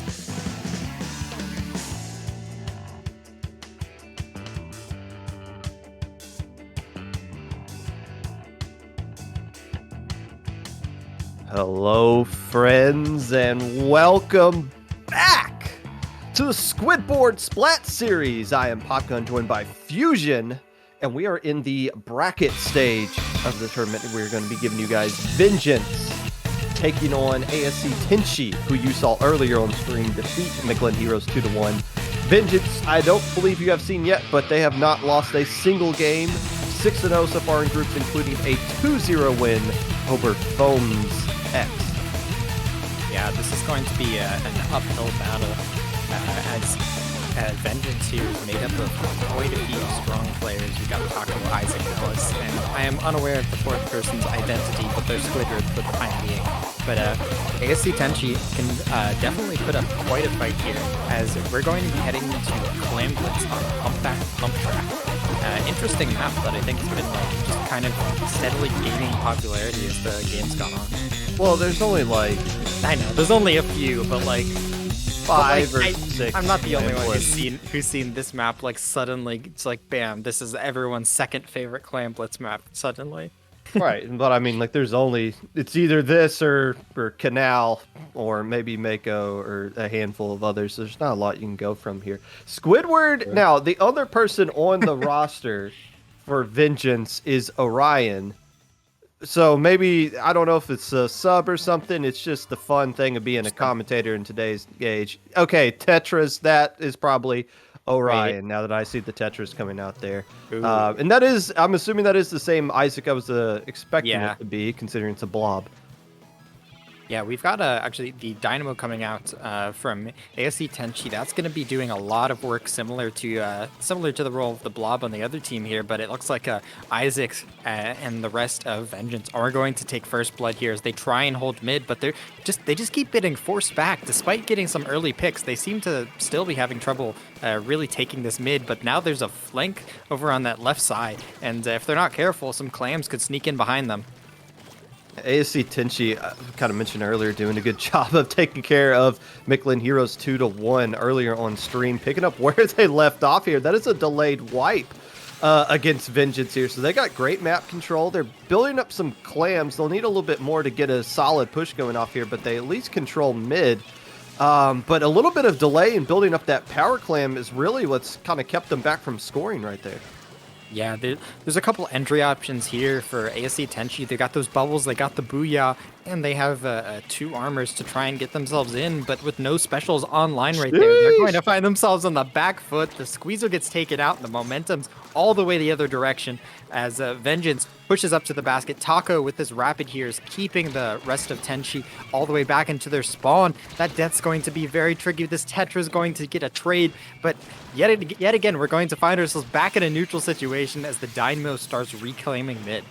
Yeah, that's the bit of the issue where, yeah, you get a nice wipe earlier, Tenchi did, but again, if you don't have the clams you need to get the push off, it doesn't really matter. All you're doing is just buying time for that Tetra player to get back in and start lighting you up, which is kind of what we're expecting this Tetra to do. Already 7 KA coming out from Squidward. Damn, Squidward. Showing their I don't know where I'm going with this. Anyways, Vengeance coming in, this rapid pushing up towards the basket. They get the power clam in. There's 10 more clams on the board for Vengeance here. Most of the members of Vengeance seem to be focusing on just keeping this basket open while not putting in too many clams. They're tossing in just like a slow drip feed. Taco gets another kill on that rapid, just guarding this area below the basket. The clam count going all the way down to 50. This push continues on, but the clams are just very slowly trickling in as the kills seem to go pretty evenly now. Yeah, and they have enough clams to keep this kind of sustained as well. Leo right here with a couple more clams, opting to keep the basket open a little bit longer, and they're just getting the splats to follow it up with this push right now as well. It's looking extremely one-sided on this push. 2 more players finally go down on the side of Vengeance, actually, as now we see Tenchi finally getting back control of mid, but dang, 89 points scored in one push and bled a lot of time off the clock as well. There's only 2 minutes left. Yeah, that push must have lasted a minute or minute and a half total. That was pretty crazy. It's going to take a lot for Tenchi to get some control here, and I feel like sharking this situation is not exactly the best way to go about it. You really kind of need to start reclaiming that paint in mid, otherwise the team's not going to end up getting anywhere. Yeah, Isaac was just over there on that side trying to hog all the attention and keep Tenchi away from mid, where their presence like really mattered. Isaac now taking advantage of that, getting up into their spawn, getting a kill. This power clam's going to come back in. Vengeance is going to look to seal the deal here. Isaac picks up the second power clam. There's only like a few more clams that need to get into the basket for the victory here. Everyone's going for those kills. Some clams finally come into the hands of Vengeance here. Squidward, the Tetra's up in their spawn. The clams are going to come in, and that's going to be the game for Vengeance. And again, it's going to trickle back down to that opening where Tenchi looked like they had control of the first minute, but they didn't have the clams to get the push going and just waited way too long and just delayed, ate up too much time right there. And then once the game just got out of control, they never got it back there. Look at the KAs right there. Yeah, you got Isaac on the blob only getting 6 KA. It doesn't really matter. The point of the blob is just to put paint down on the map with both the main weapon and the suction bomb rush special that just constantly churns out paint. And when you have somebody who can do that for you, the rest of your teammates have free reign to just have map control where they can just take advantage of the extra space they have and just eat the enemy team alive. 15 KA, 14 KA for the other 3 players, including your junior. That's a nice work. If you're going to have a blob on your team, the rest of your players really need to step up and feast and take advantage of that. And Vengeance did it with a vengeance. Absolutely. Yeah, you kind of saw just like the constant pressure they put into the enemy spawn to kind of just stall the game while they brought in those clams. So some nice synergy there. We're going to see what happens if things can get shaken up here as we go into Splat zones on Piranha Pit. The team comp's going to be the same from Vengeance, but we're going to be seeing a bamboo actually coming out from Tenchi here, from Arashima. And that's an interesting pick here. Bamboo, of course, very solid backline. Those missiles are going to be doing a lot of work. The Tetra's going down early, as is expected from most Tetras. This Rapid's going to be able to take out one. But overall, Tenchi's coming out on top of this. They stayed 3 alive as they nearly wiped members of Vengeance here. And this just keeps continuing to like build here. Yeti trying to hold this ground here. They're finally starting to lose some paint here. And Vengeance is going to take that back. Yeah, that is a bamboo with a main of Ink Saver as well. So there's going to be a lot of poking going on. Obviously, bamboo, a very good weapon on this map. Hard to do when the rest of your teammates are going down, though. You got those missiles built up, but you just kind of need to stay alive. Firing those missiles, just trying to discombobulate Vengeance a little bit. And now they got armor to work with as well. So, yeah, we haven't seen them use bamboo just yet. Obviously, you can't really pull out Dynamo right here, and they have the ability to flex a little bit. But if you're going to use that bamboo with that main saver, you're going to have to do a lot of poking, and it's difficult to do. They seem to be just a little desynced on coming out of their spawns here. Yeah, we kind of saw the try drop on that left side. The death to the bomb there is really unfortunate. You know, this is a map where it's very easy to just say you want to drop over on that left side or go to the stairs. You kind of run into a lot of problems here. The bubble's coming in. They're unable to get a pick. The baller comes out defensively as a member already went down. So this push is going to be kind of dead in the water here. And Vengeance is kind of just holding on as people on Tenchi are trickling in just a bit too much. It feels like just kind of the patient pressure coming out from Vengeance is just a little too much here. The Tetra's going in to try and finish the job at spawn. Looks like Tenchi's going to arrive just in time to recap one of the zones. They're going to need to hold it. Just be a little bit careful before the timer reaches 0 to make a last-ditch effort here. But they're not going to be able to get the kills. The constant pressure from the bombs, the Tetras, and the blob are just going to make it impossible for them to recap that second zone. Yeah, Vengeance clearly just on a different kind of level right there. You just kind of look at how that team played right there. Obviously, the Tetra's leading the way with Squidward right there, but you see the rest of the team for Vengeance just working really well together. Again, Isaac not getting a lot of splats, but it doesn't really matter. Putting a lot of paint down, and the rest of the team really capitalizing off of that. This Vengeance squad, In today's age, it's always hard to tell. Is this a project? Is this a pickup? Is this a real team? I already searched Vengeance _ SBL on Twitter and nothing came up. So it's not an official team in my book until that happens. But you can just tell these 4 players are working really well with each other, understanding how their comps work in connection with each other, and beating a team like Tenchi in the fashion that they did, it's pretty impressive. And I believe that's it, right? That was just yeah, it looks like it is a three? best of 3.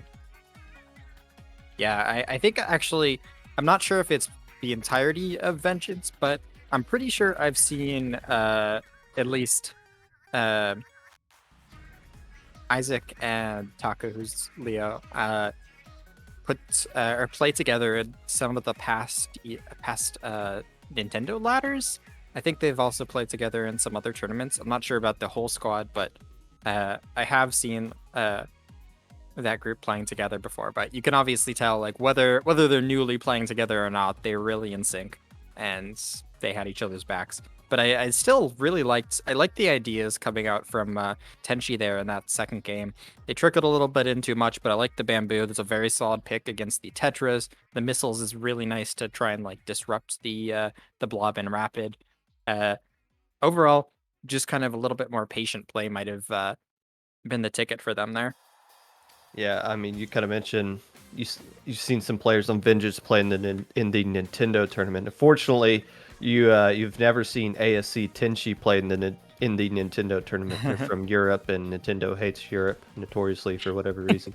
You know, that Vengeance team looked pretty good. I mean, the players on that team have played at a high level before, with other pickup groups and projects or whatever.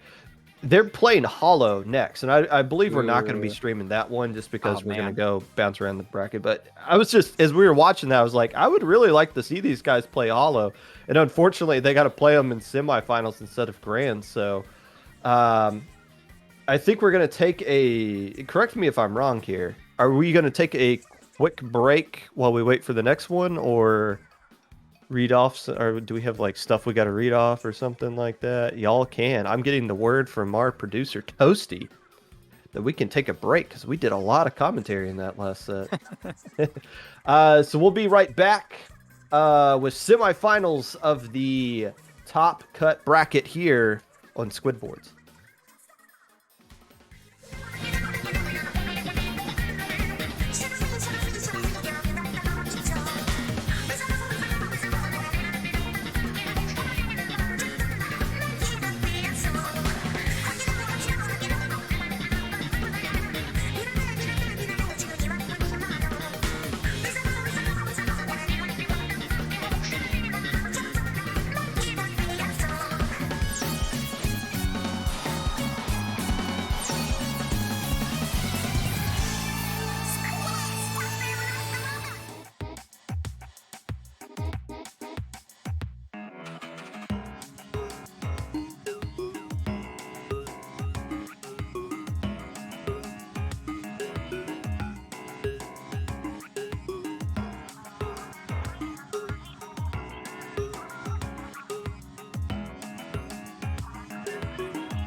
Welcome back to the Squidboard Splat series. Once again, I'm Popgun, joined by Fusion, and we got a doozy of a set for you here in semifinals.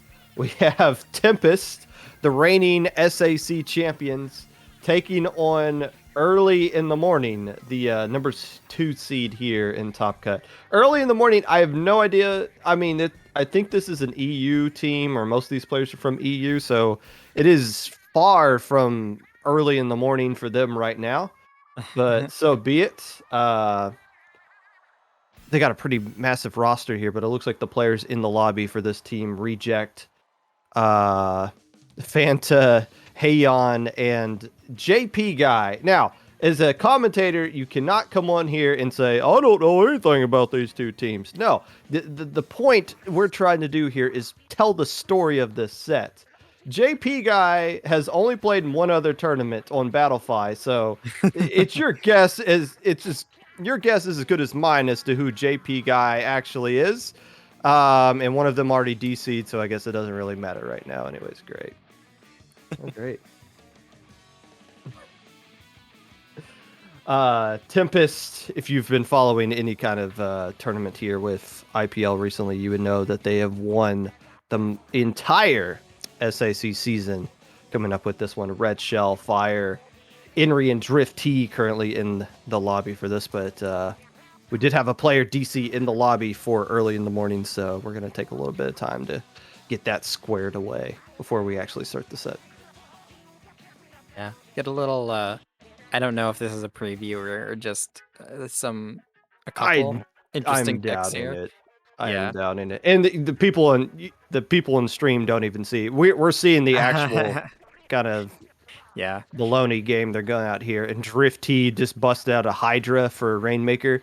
Yeah. So I'm not crazy convinced that's the comp. Now keep in mind the weapons you use. If you DC in the lobby, you're allowed to change weapons, so that might just be for funsies what they did right there. But still, hopefully that player get back in, and we can get you guys this hot and spicy set here. It's gonna be But best yeah. of 5. Our first match is gonna be Rainmaker Black Belly. We got a teeny little preview. We saw Red Shell's probably gonna be on a brush of some variety, but we saw potentially a Kensa Octobrush with that hammer. I think that would be a fun pick for Rainmaker here. What are you hoping we see? Well, This map. that's probably what you're gonna get out of out of Tempest. They don't.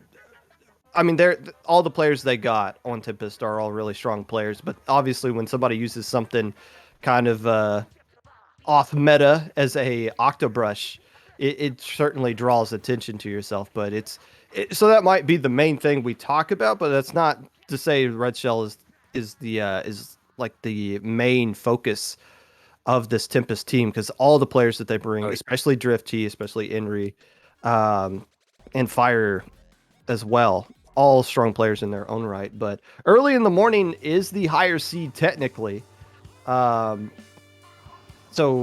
on paper is the favorite. And no, Drift T is not coming out with the Hydra, instead going with a Splash-O-Matic. And not crazy surprise right there. JP Guy opting to use the meta C-Jet that you traditionally see on a map like this. Yeah, I kind of had thought, I was like, wait, doesn't Drift T play like shooters? Anyhow, very strong opening here coming out from Tempest. They already have opened up this middle area here.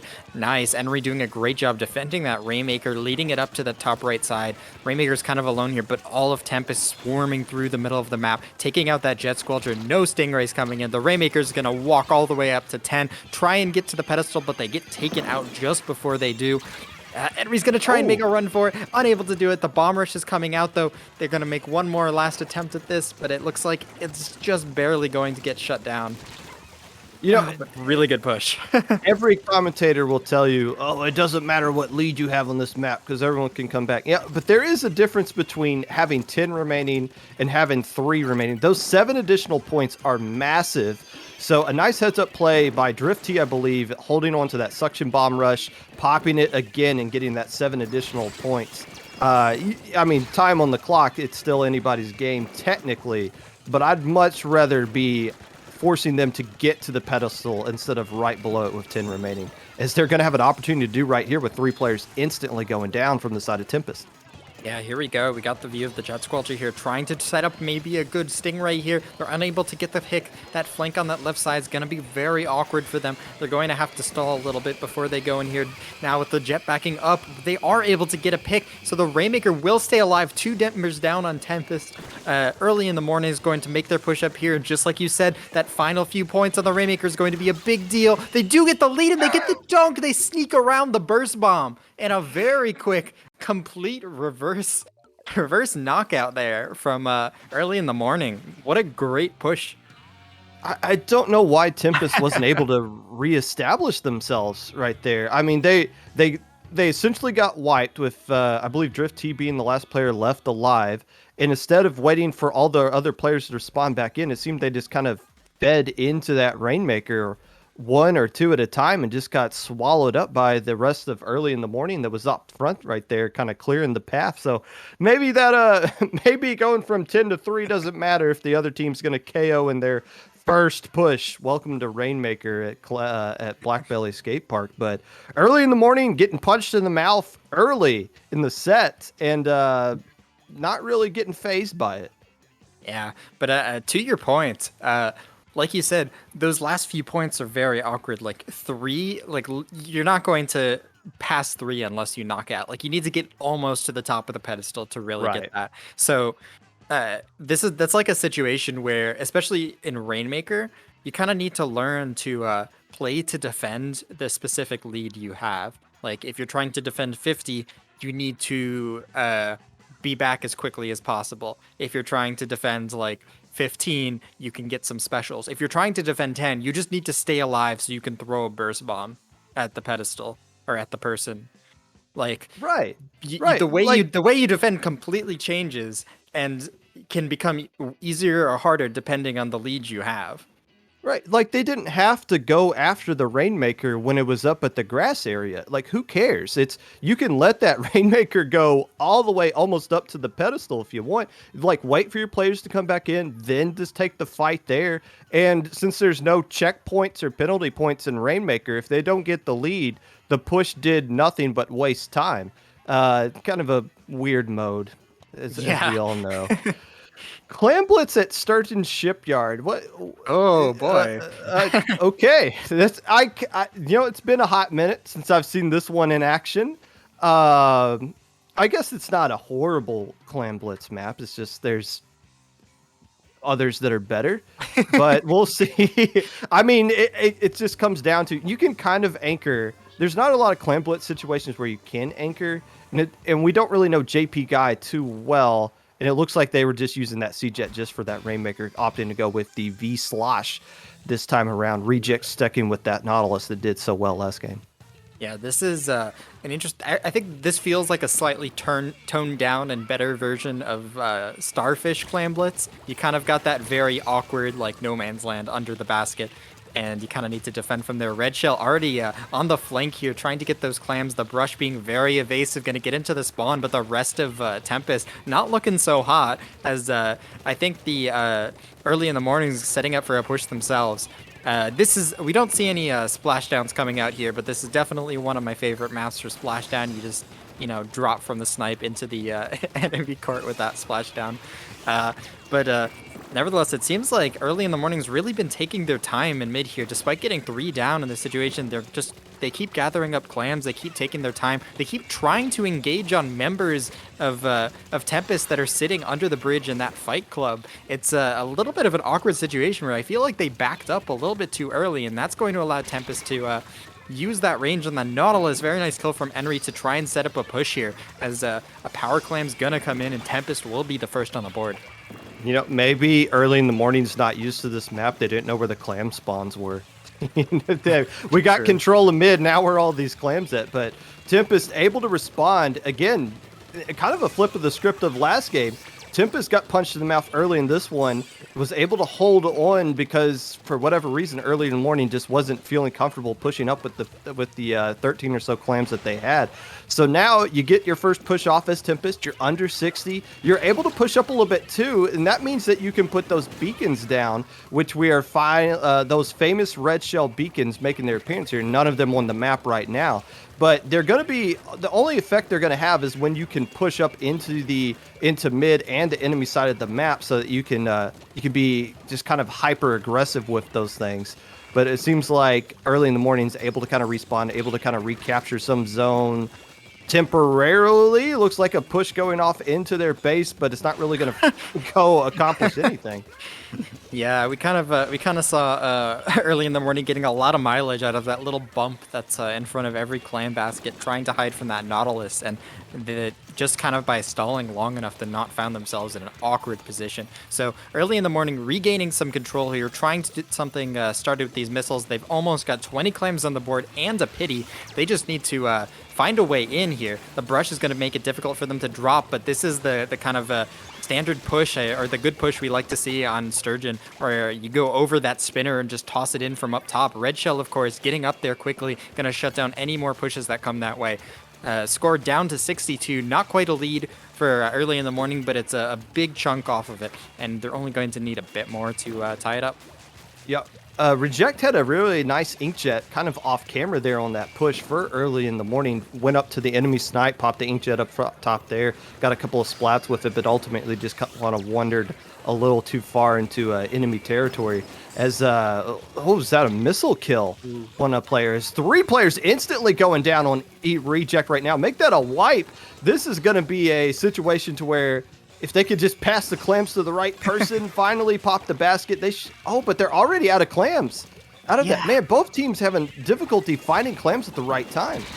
Yeah, I think like almost all of the clams spawn back in mid. We saw Red Shell sell those 4 clams sitting up there on top of the snipe, and the missiles like bumped them off of the spinner, so they were unable to get those, and so the team was scrambling for clams in the middle of the map there. And that's going to make this push significantly worse and give early in the morning a big opportunity. Very nice kill from Reject here as they try to control mid. Enry on the other Naut is going to find themselves backed up in mid, but it looks like Enry's actually going to come out on top here, pushing over that spinner to try and shut them down. They get a kill on the bucket. This is a very strong position. Just the Naut sitting here, uncontested by anyone on the other team in range, except for the other Naut, who is currently dead. But just kind of vibing up here, yes, gives that power clam a jump. It's a very strong high ground position. They can get the score in here if they have the follow-up, but they don't have the clams ready to go in yet. The power clam over on that left side, making themselves an obvious target. They're going to be unable to get in, and so that's going to give an extra pity. Reject with that inkjet could be a very quick momentum swing back for early in the morning. You know, Enry still has this inkjet right here. I feel like Enry wanted to pop inkjet in the enemy snipe like we saw Reject just do, but the missiles came out and forced Enry back a little bit. But they still got that inkjet that they use for defensive purposes instead of a pushing purpose. And there's not really a lot to do. Look, 34 clams. Now they got everything they need.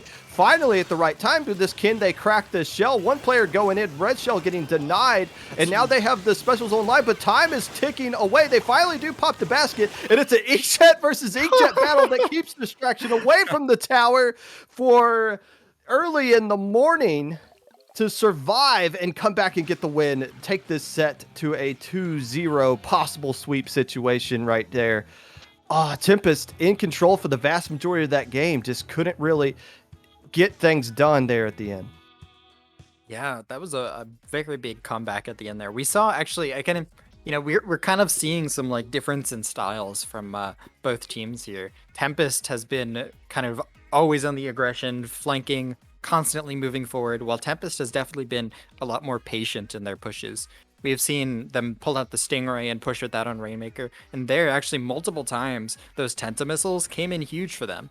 We saw one of the pushes, they slowed down the push over the spinner, and on that last push, it actually pushed multiple members of Tempest like all the way far back, so they were just able to get a pretty free push. So early in the morning was able to get a pretty free push over the spinner with a couple of power clams. So Really interesting, like how these teams are played, but very resilient play coming out from early in the morning here. Yeah, you could see the ideas forming in the heads of the players before they happened, but then something like a missile would come out or whatever would just kind of throw off the rhythm of the plans the players had and just kind of sent them off to an area that they didn't want to be in. But still, and again, I honestly feel like there might be there are a couple of situations right there where it's like they didn't know where the clams exactly were that they needed it. Like, oh, we know we need to capture this space,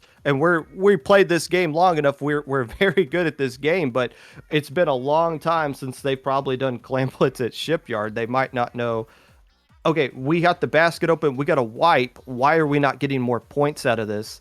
It's just because the clams just weren't there, and it is what it is.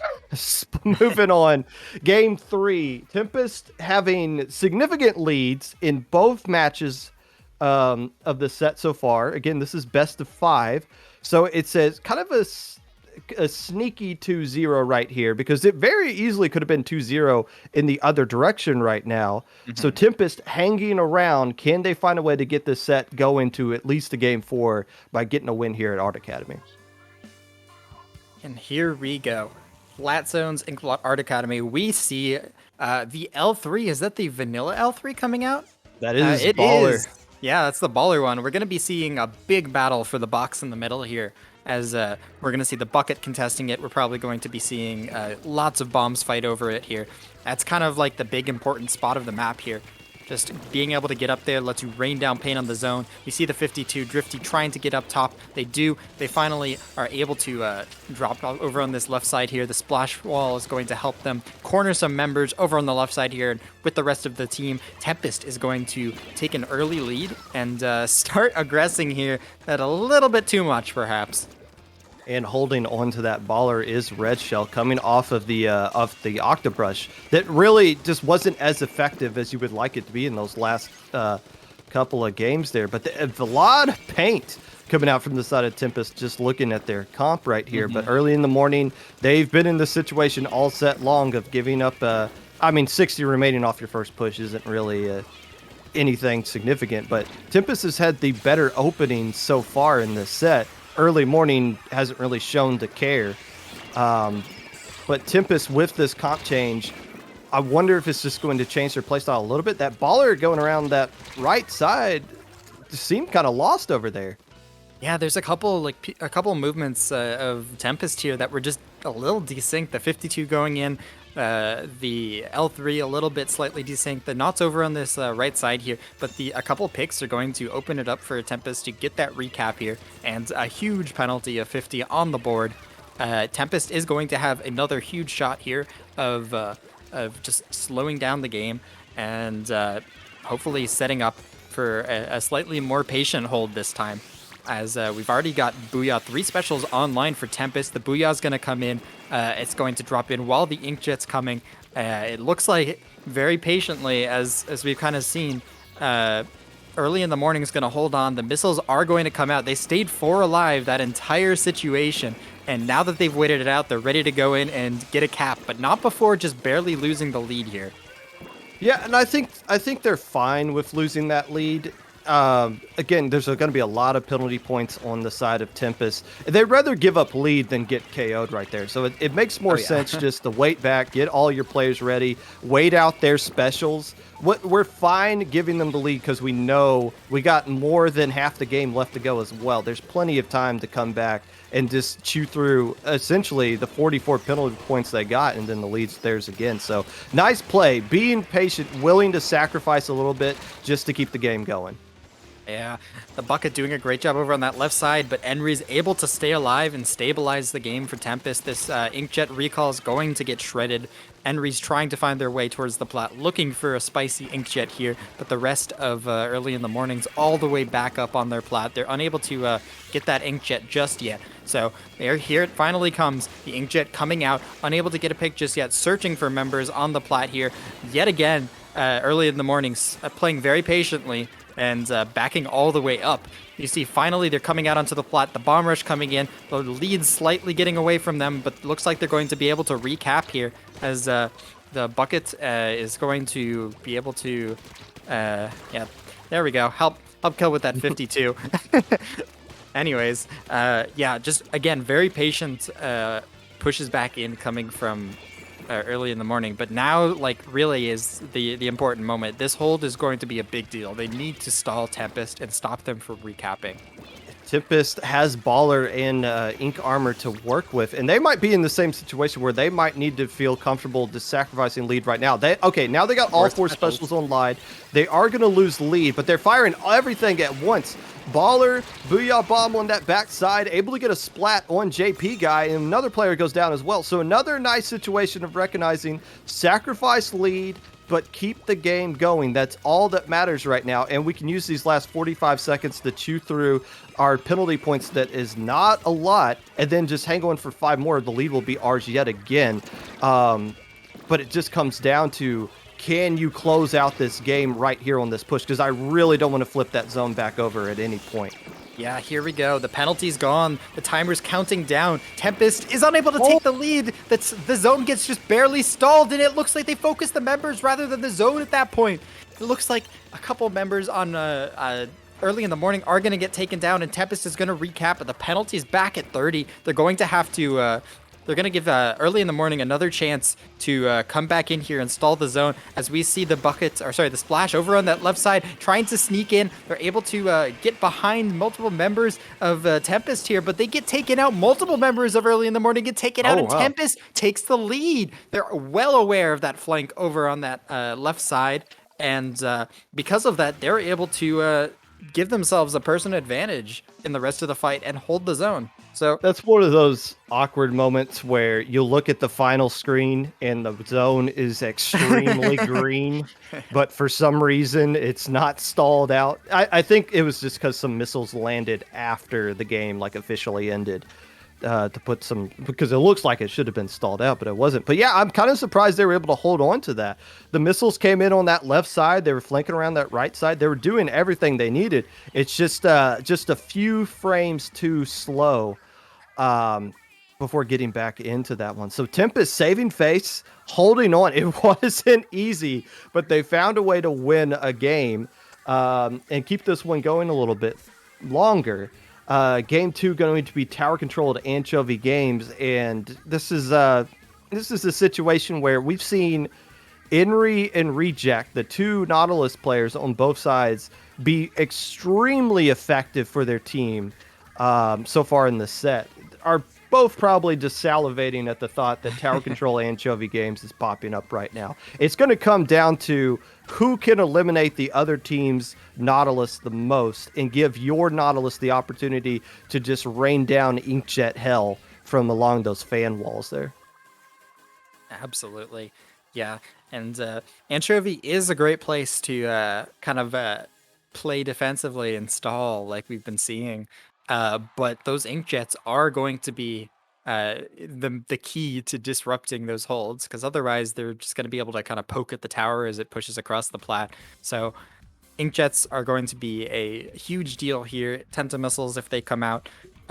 Overall, I think this may be a kind of interesting, perhaps a little bit of a better situation, a better map for Tempest. They seem to be more of an aggressive team and will have a much easier time kind of sharking that wall. So we'll see what happens as we head into the game here. Just a quick little note. Welcome in, Raiders. We got a couple of raids there. Massive Mori, Eel, and Yoshi Chris 08. You are watching the Squidboards Splat tournament, an open invite tournament that is in the semifinals of the winners bracket of the double elimination top cut here. The Fighting Tempest team currently down 2-1 too early in the morning, looking to close this out as they got a date with Vengeance waiting for them here. And again, those Nautilus players coming back out. Red Shell opting to go with the Beacons brush as opposed to the Akinsa Octobrush we saw in Game 1 or the Baller L3 that we saw in Game 3. And an early Stingray coming out right now, looking to be very effective, forcing the Nautilus player away, getting a couple of allowing the Splash-O-Matic get a couple of splats on the rest of the Tempest players as well. So that Stingray didn't get any splats, but discombobulated a lot on the side of Tempest. Yeah, Tempest finding themselves back in the plat here, but that's a really big push. Taking this fan back, super important and a great way to shut down that tower. We saw the pick over there, but dropping back into mid is a scary thing to do when the map is still a little bit of a fight here. Henry over on that high ground is going to be able to hold a little bit longer for Tempest here, and overall it's going to be pretty neutralized. A very nice retake of the middle of the map from Tempest.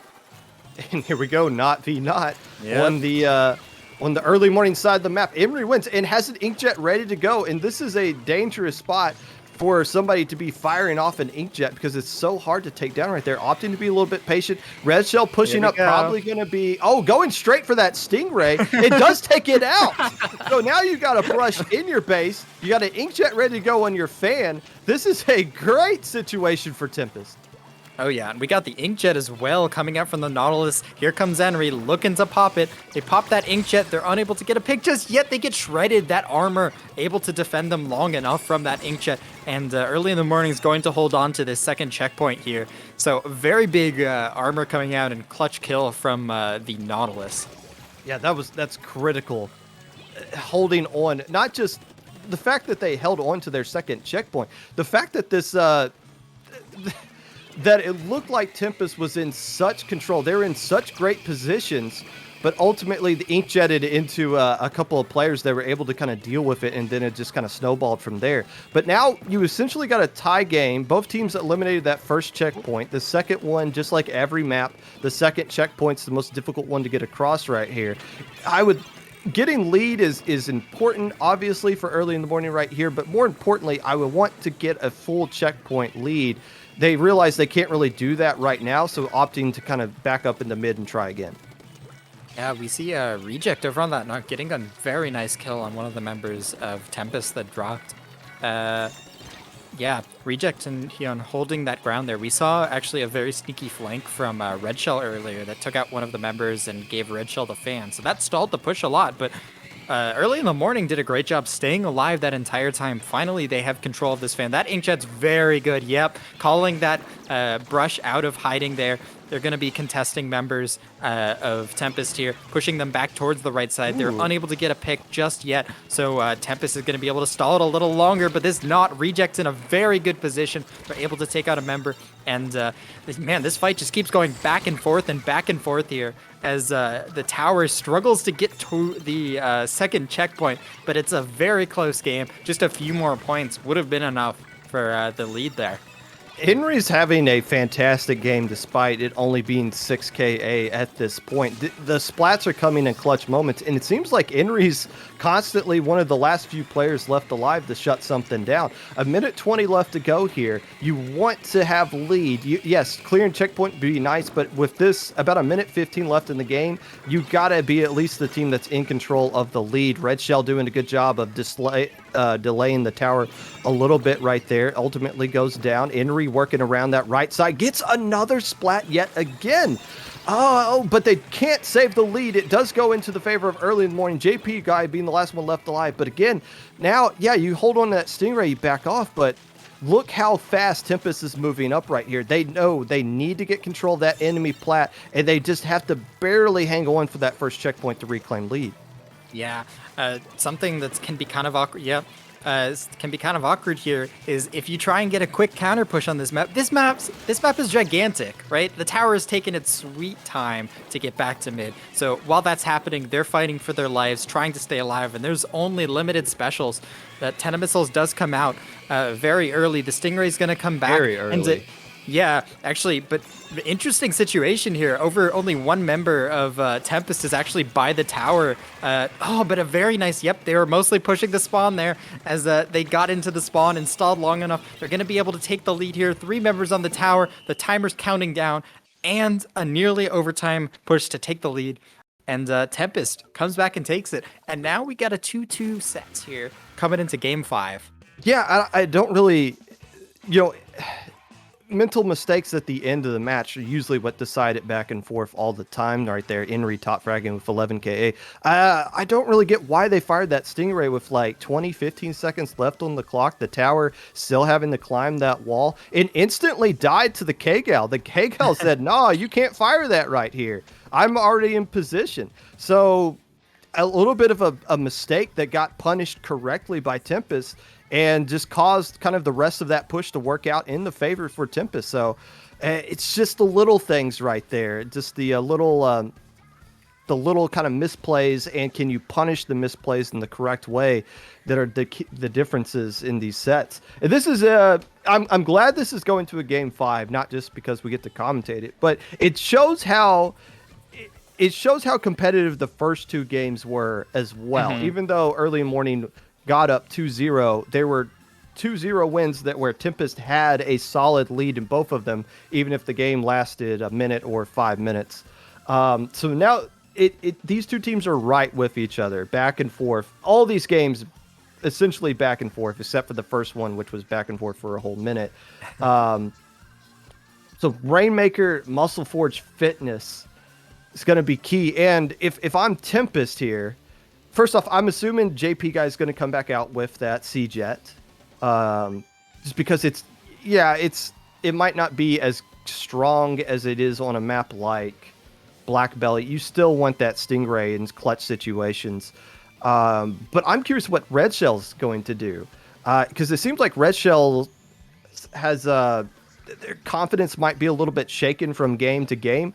But coming out really strong in that last game, very strong in that last game with that Octobrush right there. What weapon are they going to do? Because Red Shell clearly is the X factor for this Tempest team. Yeah, it seems like it. Overall, the team comps have been mostly the same. So we'll see if anything gets shaken up here, or people are just going to kind of rethink some strategies and the speed at which they approach things. Very There it similar. is. We do see it. Yep. There it Okay. Okay. We do see different things coming out on both sides. We see the the rat with the hammer coming out from Red Shell, and we see the K-Sheen, the fizzy bombs over on that left side, like trying to stall pushes coming in, are going to be extremely brutal. But overall, Tempest trying to keep up that aggression here. This Solution-matic, the main goal, just to move fast, destroy them, get up into their spawn. This is a very, very quick wipe. The hammer's going to be in their spawn, ready to spawn camp them. Here we go, Red Shell guarding the pedestal. The Rainmaker's going to try and come in, get all the way to 19. They try to run it a little bit more. They are going to get taken out. And I can't tell which way this is going. Henry's the last one alive for Tempest here. They're unable to get the get the knockout just yet, but Henry is able to take out one of the members of Early in the Morning who came in alone, and they're staying alive somehow. Who the heck knows how? The Rainmaker's gonna come in on the sneaky and get dunked. What? That Where was did they come Red from? Shell. I didn't even see them. Inri staying alive just long enough for Red Shell to jump in and say, hey, if you guys aren't going to get rid of this Rainmaker, I'll just take that. Thank you. How about that? I said Red Shell being the X factor, but clearly a whole team effort. Inri staying alive long enough, getting a splat as well, just being an absolute nuisance right there. Red Shell leading the way on that initial push, the K-Gal getting 5 KA. Tempest just finishing off the set. They couldn't do it in game 1 in that Rainmaker game when they got that huge lead. They took care of business this time around, and now they got themselves a date with vengeance in finals of the winners bracket. A date with vengeance. That's going to be an exciting match, I think. Man, those were some really intense games. It felt like overall Tempest was kind of on the back foot in like a lot of these situations, but they found ways to come through there. That game looked entirely one-sided. That was just such an aggressive push at the start. The four-person wipe on a small Rainmaker map. That's such a great start to have. They got up into spawn with Hammer, with a Nautilus. It looked like their momentum had died. I wasn't sure what exactly happened. Did Early in the Morning drop into mid? No, I think a couple of them did, but they did recognize Inri was still along that wall because Inri splatted somebody. Mm-hmm. And then you saw, I think it was the Kinsa machine, like arcing shots over there. Like, hey, we recognize you're there. But while they're trying to kill Inri, they don't recognize Red Shell jump right back in and is kind of snaking their way back to the Rainmaker, which they didn't grab. They didn't drop down in mid. They were just trying to let it reset on its own. So just kind of the distraction with the on the left side of their vision, not really paying attention to someone coming around the back door right there. And I don't think that I mean, you talk about the Sploosh 7. I don't think I don't think Early Morning was clearly expecting it, or they didn't recognize, oh, the Sploosh 7, that means their playstyle is going to be different. That means they're going to rush for the pop. They're going to run to our trench. They're going to try to overwhelm us from the very beginning instead of them going off and setting beacons away and coming to the objective later. No, they went to the objective, beelined straight out of the spawn and just landed a punch early, and they just never recovered from it. Yeah, I mean, they kind of just had the same game plan and just executed it to perfection there. So now, I've said I wanted to see Vengeance versus Hollow. They played, and Vengeance dismissed them 3-1. So Vengeance losing their first game all tournament long to Hollow, but they have seemed to have picked up and not really cared, as they are now, 2, 4, 6, 8, 11-1. In the set. Tempest, interestingly about Tempest, they went to a decisive game 3 in round 1, a decisive game 5 in round 2. So they've been pushed to the brink in this entire tournament. And keep in mind, this is a double elimination tournament, so Early in the Morning still alive. They're going to be facing ASC Tenchi earlier, so there's still some more Splatoon to be played after this set. But right now, it seems like it's Vengeance that is the team that is sitting atop the mountain, just kind of whacking all the moles that are trying to take the spot from them. Tempest going to take an attempt to do it here, but again, Tempest with a reverse sweep. That's a lot of momentum. That's a lot of hype. They should be feeling pretty good coming into this one, even though on paper, Vengeance is probably the stronger team. Splatoon's a very fast-paced and momentum-based game, so we'll see what Tempest brings, if they can bring that raging storm into winners finals here. As we head into game 1 on Clamblitz Snapper Canal. It's gonna see like some pretty different. Last set we saw a couple pretty similar team comps coming out, but we're going to be seeing some probably very different vibes coming out, and only like maybe one weapon in common between these two teams. Gonna have to play for like a. Yeah, I don't know. What do you think about what we're gonna see here? Well, if I'm Squidward, aka Orion, I'm probably thrilled that I get to use Tetras on a map like this. This is all my Tetra friends, which in mid-level there are a gazillion Tetra players, have always said that they really love playing Tetras on this map. And of course, when you got a high paint comp like the rest of Vengeance has, this gives you all that room to work with. And we saw the synergy in place earlier on stream when Vengeance took care of business against ASC Tenchi. Vengeance in general just looking really strong. But yeah, I don't think we're going to see a lot of comp changes. Red Shell is shown to kind of mix it up a little bit. But I mean, if you're Enri, you're going to stick with that Nautilus. If you're Drift T, you're going to stick with your shooters. So I don't see a lot of adjustments being made either side, just because you kind of dance with what brought you, with the girl that brought you to this party to begin with. Alrighty, we see the CDS coming out from not from Drift T there. That's a little bit okay. There we go. Enri woke up. The 52 guy was falling a little bit behind in spawn there, but it looks like no DC is going to be happening here. We're going to see big fight for mid here at the start. Rapid trying to contest. They're going to be able to contest most of the members, like all this chip damage and range coming out. But here you go. Just like you said, the Tetra's trying to have a good time, just rushing right in, taking out the Junior. But Tempest, actually, while that was happening, was able to open up the basket there. Enri trying to get this pick on the blob, rushing in, unable to do it. But just one clam in the power coming out for Tempest here. Not the biggest push in the world, but they did it as a distraction to kind of counter the momentum there, and it seemed to work out. Blob here eyeing up that sneaky Isaac, thinking about going that way, or maybe just trying to bait someone to get him there. But looks like they get the short end of the stick there. Henry shutting that down. Yeah, I wasn't quite sure what the blob was trying to do right there. At least drew some attention away to that, but got the attention they weren't really wanting when ultimately getting taken down. And that's a good defense right there from Tempest. I mean, yeah, that push is essentially is empty. You want to get more than just one clam in after you pop the basket initially, but they lost a lot of players in the process as well. But the response from Vengeance wasn't really fast enough, and or maybe there just wasn't really anywhere for them to go at that time. But now there is a couple of players going down, a lot of clams built up. Isaac able to pop the basket for now, but here comes a red shell hammer chasing everybody away from the basket, saying, nah, we barely got a lead, but we don't want to surrender it to you just yet. Yeah, actually, something I kind of think about the comps here is when you look at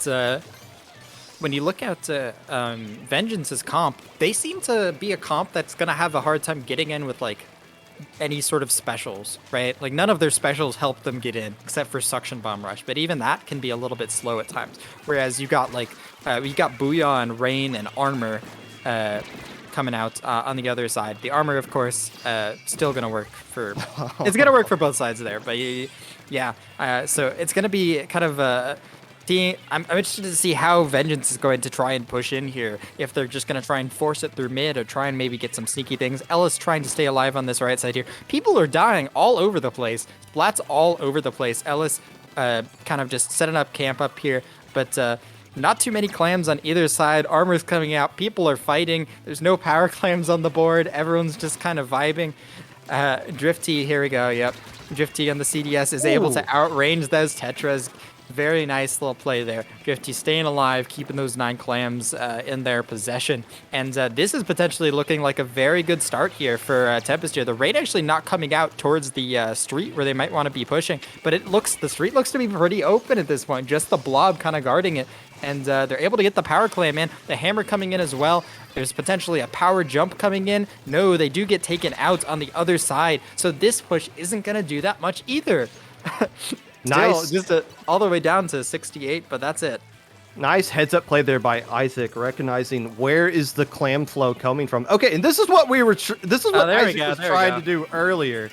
But now ultimately getting up top there, throwing some suction bombs along the way, just like drawing attention away so the rest of their teammates can flank through mid and the right side. So some skirmishing going on with the blob right there. The junior gets taken down, and now it's just Isaac being the last player left alive. It didn't work out.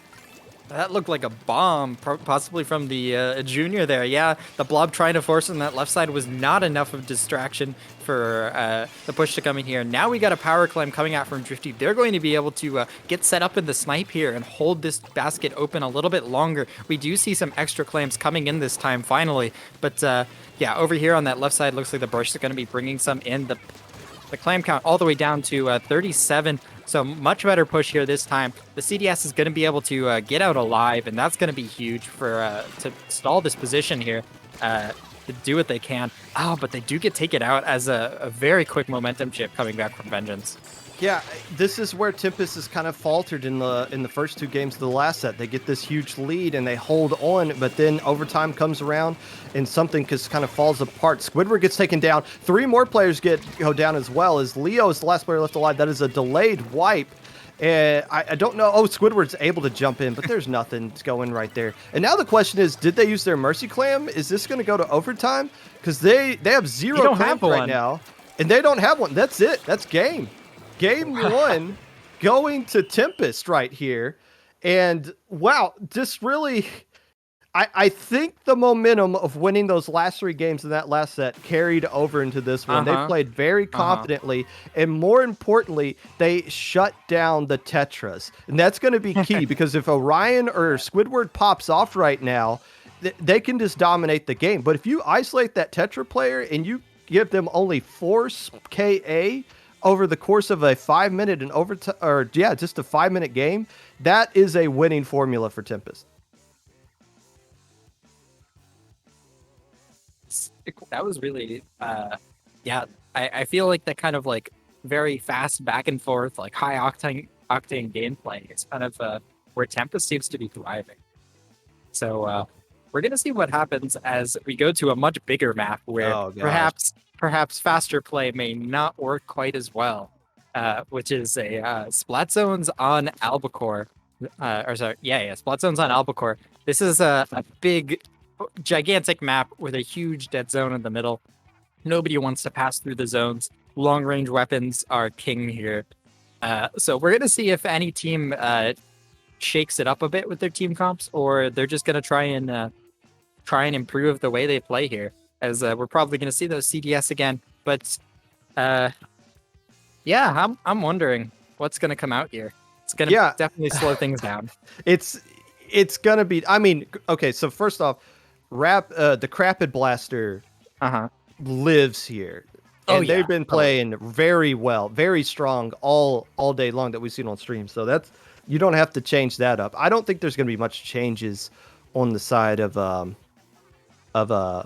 Vengeance so far. But Tempest, I mean, they shook things up a lot. Henry went to the K-Gal, Drift T went to that CDS, and quite honestly, with how Drift T was handling that 1v1 matchup with Squidward, I want to stay on that CDS the entire time, regardless of the map and mode, to be honest with you. And I just want to have Drift T shadow that Tetras and just you constantly take that fight because you have the range advantage on it, and you have a lot of mobility to work with that CDS as well. Not quite the mobility that a 4-roll Tetra has, but you can hang with that.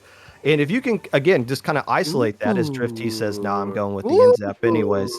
But we do see it's the vanilla Rapid Blasters. Wow. What's the kit on that thing? They share a brain cell. That's Mist and Rain. I love this weapon. This weapon, Mist and it struggles with perhaps close range combat, but it thrives. It thrives in these long open spots here. The Mist is going to do such a great job of clearing out that, making that zone even harder to approach. Very nice direct there coming out from Fire.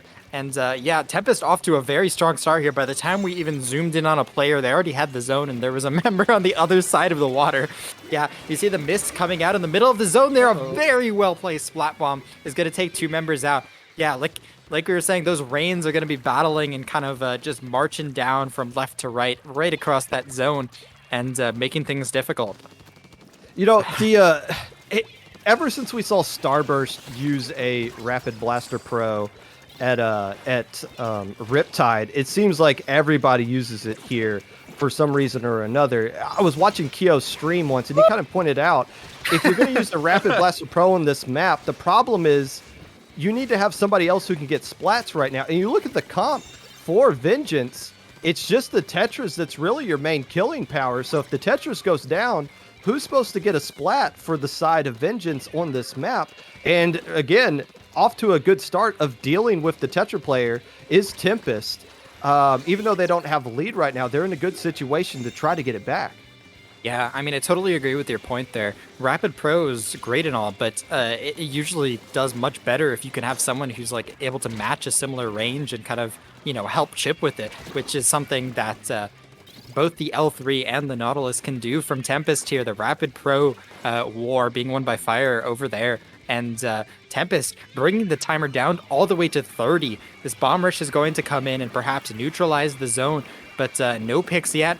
Here comes the battle for zone here as Fire finds themselves alone, and they're going to have to jump out. Actually, multiple members jumping out. Tempest giving up the zone and saying, we'll recap this. We'll be back. We've got it. Yeah, a lot of penalty points you got to chew through right there. Isaac getting set up on that right side.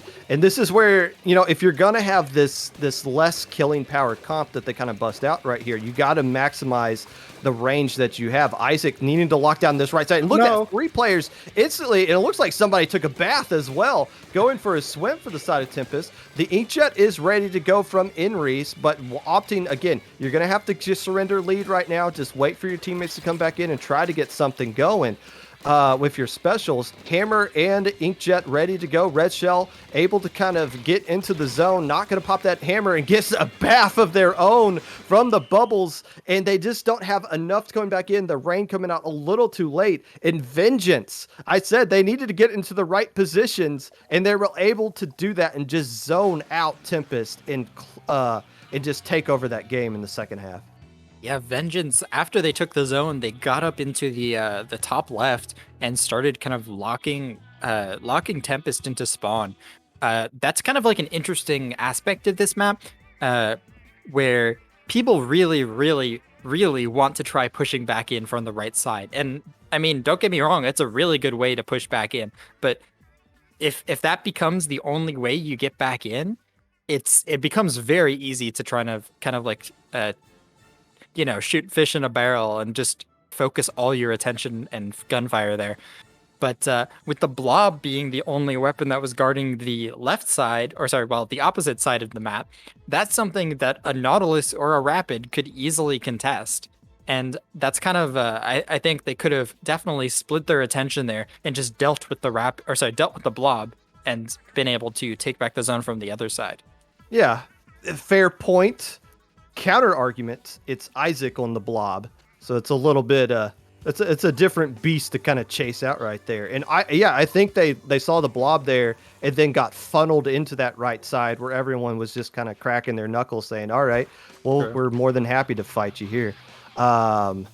No changes. What you see is what you're going to get here from Vengeance. Red Shell opted to go with the beacon brush this time around. And hey, it's a more traditional map, so we're going to see everybody use the weapons they're kind of comfortable with. Drifty not going with the CDS this time around, but staying with I believe that is K-Gal that they're on. Yeah, very quick armor and push here coming out from Tempest. They take out one of the members on the right side. The blob still kind of just vibing up in that snipe there and is going to make it difficult for the tower to move any closer. So overall, Tempest is just going to continue fighting for the middle of the map. But the Rapid and blob coming in is going to be able to shut down that push. And now the momentum swings into the other direction. And there we go. Oh my God, no! they got the trade too. Just blob things. Just blob things. It's just what I found a little Easter egg here underneath this beacon and able to get a trade as well. So yeah, the blob pushing up and that'll clear the way to clear this first checkpoint. That Booyah Bomb getting popped really in a good situation to try to get something going, but doesn't really accomplish anything. Leo pushed way up the enemy side of the base with the Rapid Blaster, keeping the fight away from the tower. Isaac getting solo missiled isn't really going to be able to do anything, jumps out right there. So they save that second checkpoint, the critical one to get across right there, take care of Squidward yet again. But you were good. Getting that first checkpoint, that's good to get across. You want to do it. And getting all the way to that second checkpoint as well. Good situation, 3 minutes left to go, but so far it has been Vengeance kind of dominating this opening set. Yeah, we saw Squidward and Leo kind of tag teaming, pushing into the enemy spawn across those grates. Whenever the Tetra moved past someone, they looked away, the Rapid took care of them. So we're going to have to see some similar aggression here coming out from Tempest. The blob does jump out, which is going to clear off the snipe there. They potentially could just get this checkpoint for free. And Ellis over here on the junior is going to try and defend this right side. They are able to get a pick. The tower gets the first checkpoint. Not the most difficult checkpoint in the world. But overall, Vengeance is going to hold on to that second checkpoint. And yeah, they shut down this push just summarily, completely, and utterly, like before it got to the second checkpoint. Not even close to that. But without the first checkpoint to guard it, this game's a lot closer than it seems. Yeah, I mean, it's 2 minutes left to go. Just one checkpoint lead or one checkpoint clear for each team. It's essentially tied at this point. I was confused.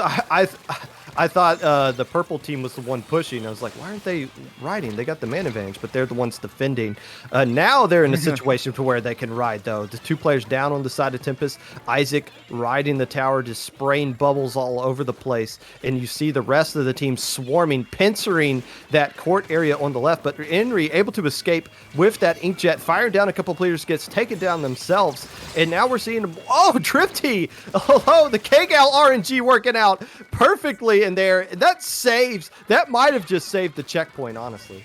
Oh yeah, I mean, that's just like gigantic because if they get one person there rather than 2 or 3, like the jumps just come back in. So being able to take out those members is huge. There's potentially a flank over on that left side here. Red Shell trying to get in a little too close, but the Rapid there punishing just any sort of aggressive position. Very nice coming out from Leo here. And this is Tempest is having a hard time just getting past this middle area here. Feels Yeah, the like def- potentially they just keep going through mid, and they might need to try getting some flanks going. Yeah, and again, you see the little bit of discombobulation going on right there, a little bit of desyncness, a couple players going in trying to force something that's just not really there. But the defense from both teams has been really strong. Tempest has been doing a good job of defending right now, but it doesn't really matter. They can hold this checkpoint all they want, but again, to your point, if they can't get the tower across mid, who cares? 30 seconds left to go. Your amount of opportunities to get back and try to take a stab at this lead are dwindling away. You got a couple of specials to work with. Missiles getting fired by Red Shell. Inri holding on, cooking this Inkjet. That would just be the second Inkjet of the game for them if they even decide to use it at this point. Drift T's got a Booyah Bomb ready to go. Squidward gets taken down, but Drift T goes down as in response. Ink Armor getting popped right here as we see Red Shell popping up into the enemy side of the map. Gets a splat, but it might be too little too late because there's nobody else alive to ride the tower, and defense wins you tournaments. Vengeance, very clutch. Whenever the tower was on their side of the map, they were just the better team. Yeah, damn. We kind of just saw Tempest going through the through the blender there, just like in mid. Every time they tried to get through, they're just kind of harassed by the rapid blob and tetras. If you don't get hit by the chip, you get singled out by the tetras or hit with a stray bomb from the junior. It's a tricky map to get through mid on for sure. But those games were pretty close. And we talked about in game one how Tempest was able to kind of zone out Squidward and just able to take advantage of that. That time around, it was Vengeance able to kind of deal with Inri, limiting the amount of ink jets, limiting the amount of splats, and just limiting the damage that player can do. As we see some wins starting to get taken out of the sails of Tempest. They were riding high. They got the reverse sweep into this one. They dominated game one to some extent. And were looking very good in game two until they just lost control of zone and got swept there. And then losing game two, just not really finding a way to get offense, cracking that defensive shell that Vengeance was busting out right there. It might be seeing a bit of a shifting of the tide to where Tempest is starting to run into a bit of a wall. So what we've seen them do in the past, we've seen them switch comps, switch weapons up a little bit, try to just do something to try to revitalize yourselves to close out the set and force it to a game 5. Rainmaker at Manta Maria, Red Shell used Sploosh 7 last time. We've seen Tempest be very strong in their openings. They've been very impressive in the first 30 seconds of all the Rainmaker games we've seen them play so far. However, Isaac was in chat at least, and I'm pretty sure the rest of Vengeance was watching that set as well. So I think they know what should be coming here and should be expecting a little bit of a shift that we are expecting from Tempest. Yeah, I mean, despite that, I think the Vengeance comp kind of feasts on the over aggression. It's designed to kind of punish that. So we'll see whether Tempest can pull out the really smart aggression and flanks that they might have been looking for on this map here, or whether they'll get stuffed out. But here we go. Rainmaker on Manta Maria. We do see the Octobrush coming out, and a slightly different comp. We actually see double armor Isaac on the Zap instead of Blob on Rainmaker, which I think's, that's really unexpected. But yeah, here we go. Yeah, because of that, I think the first pop's gonna go to Tempest here, and Vengeance is gonna have to start backing up a little bit here as Drifty gets a very nice early pick. Yeah, the Insap's interesting, and we won't get an opportunity to talk about it right now. There's a wipe, and Red Shell is making a beeline for the pedestal. The more things change, the more they stay the same. Tempest dominating the first set again and popping this hammer. If this hammer can get where's the hitbox? Oh, they grabbed it again. 1 point remaining. Down to 1. These guys are so slippery with Rainmaker.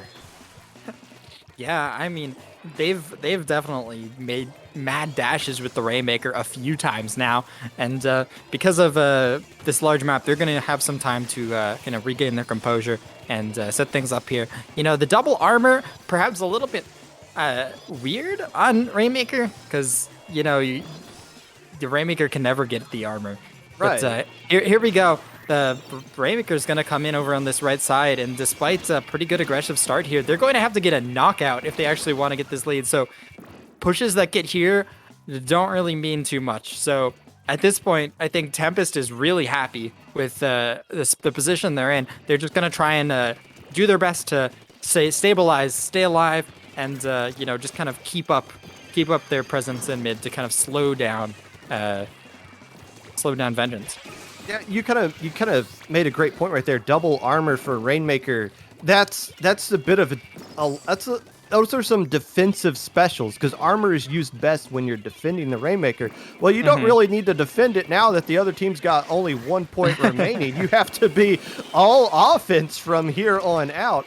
And again, I wonder now. Look, Zap's a good weapon regardless of the context, and I don't know Blob well enough to know what is a good Blob map and what ain't. But I wonder if they saw the comp that Tempest used in the last game and thought, no, I can't Blob against that. We need something a little bit quicker with the N-Zap to match that Sploosh 7 that might be coming.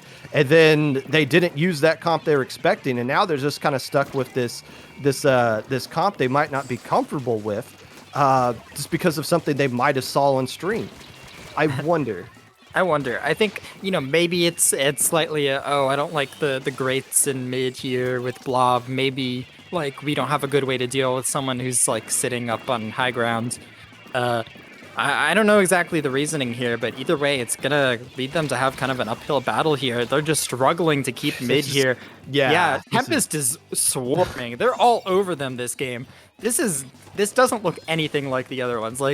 If Tempest just got one good push in here, they suddenly took the Rainmaker to 1 and then, we're defending the rest of the game. But look at them. They're just continuing on pushing. They've just had control this entire game. It's really impressive. And here we go. Red Shield trying to push into the spawn, potentially getting behind someone here. This is a little bit trying to some funny business here, but even if they find themselves in an awkward position, there's plenty of time for them to get back to their own spawn. Yeah. Here we go. The rain moves up on their own. Fire takes them out. They're just having such a good time this game. Yeah, that's the that is the problem right now. Tempest is at its worst when Red Shell is way too comfortable. Look at 13 KA already, 14 now. This is the best Red Shell's been playing all day long, and it's exactly when they needed Red Shell to step up in this do or die game here on game 4. So this is not what you want. You're giving Tempest might win this one, but more importantly, they're getting confidence built up right now. I mean, look at this. This is not close. The KAs would suggest it is, but it's been Tempest just kind of partying all game long. Okay, sorry. Excuse me. Sorry. Whenever something very surprising happens on stream, I can't help but briefly shriek, even if the other commentator is in the middle of the most important sentence of their life. But here we go. Time's counting down. 30 seconds remain, and it looks like Vengeance is trying to set up for a butcher, but Red Shell's just kind of sitting up in there, in that bunker, and just dropping some spray there. The hammer's gonna come in, but that's just one member down. The trade is just gonna come out in favor of Tempest here, and look at that. Members of Vengeance are kind of finding themselves alone. They don't know where to go, where to start pushing in here, because they need a knockout. They can't let anyone drop on that Rainmaker, so they have to be the most careful person they could be. Isaac just has been sitting here with the Rainmaker shooting for so long now. 20 seconds left on the Rainmaker. It looks like it's going to time out before they even start their push. Well, I mean, there's just nowhere for them to go. What they were just doing right there is just basically, hey, let's just wait for our Tetris to try to make something happen. Because, I mean, what else are they going to do? That's true. They can pop armor, they can throw chickens, and they can use baller. That's it. There was nothing really for them to do right there. They were in a defensive, they brought a defensive comp to there and just got punched in the face, and just, with one remaining with that kind of comp against that kind of team, that it was just that confident right there. A lot to kind of overcome. Now, You can forget about that. If you're Vengeance, you can just erase that from your memory. Who cares? We get to go to Clan Blitz at Mako Mart. We can go back to doing what we want to do. The only problem is you might have just given Tempest a little too much confidence to go into this Yeah. game 5. Yeah, and what a game 5 it is. It's Clan Blitz on Mako Mart. Man, if Starfish and Manta Maria looked like bloodbaths, this is gonna be something.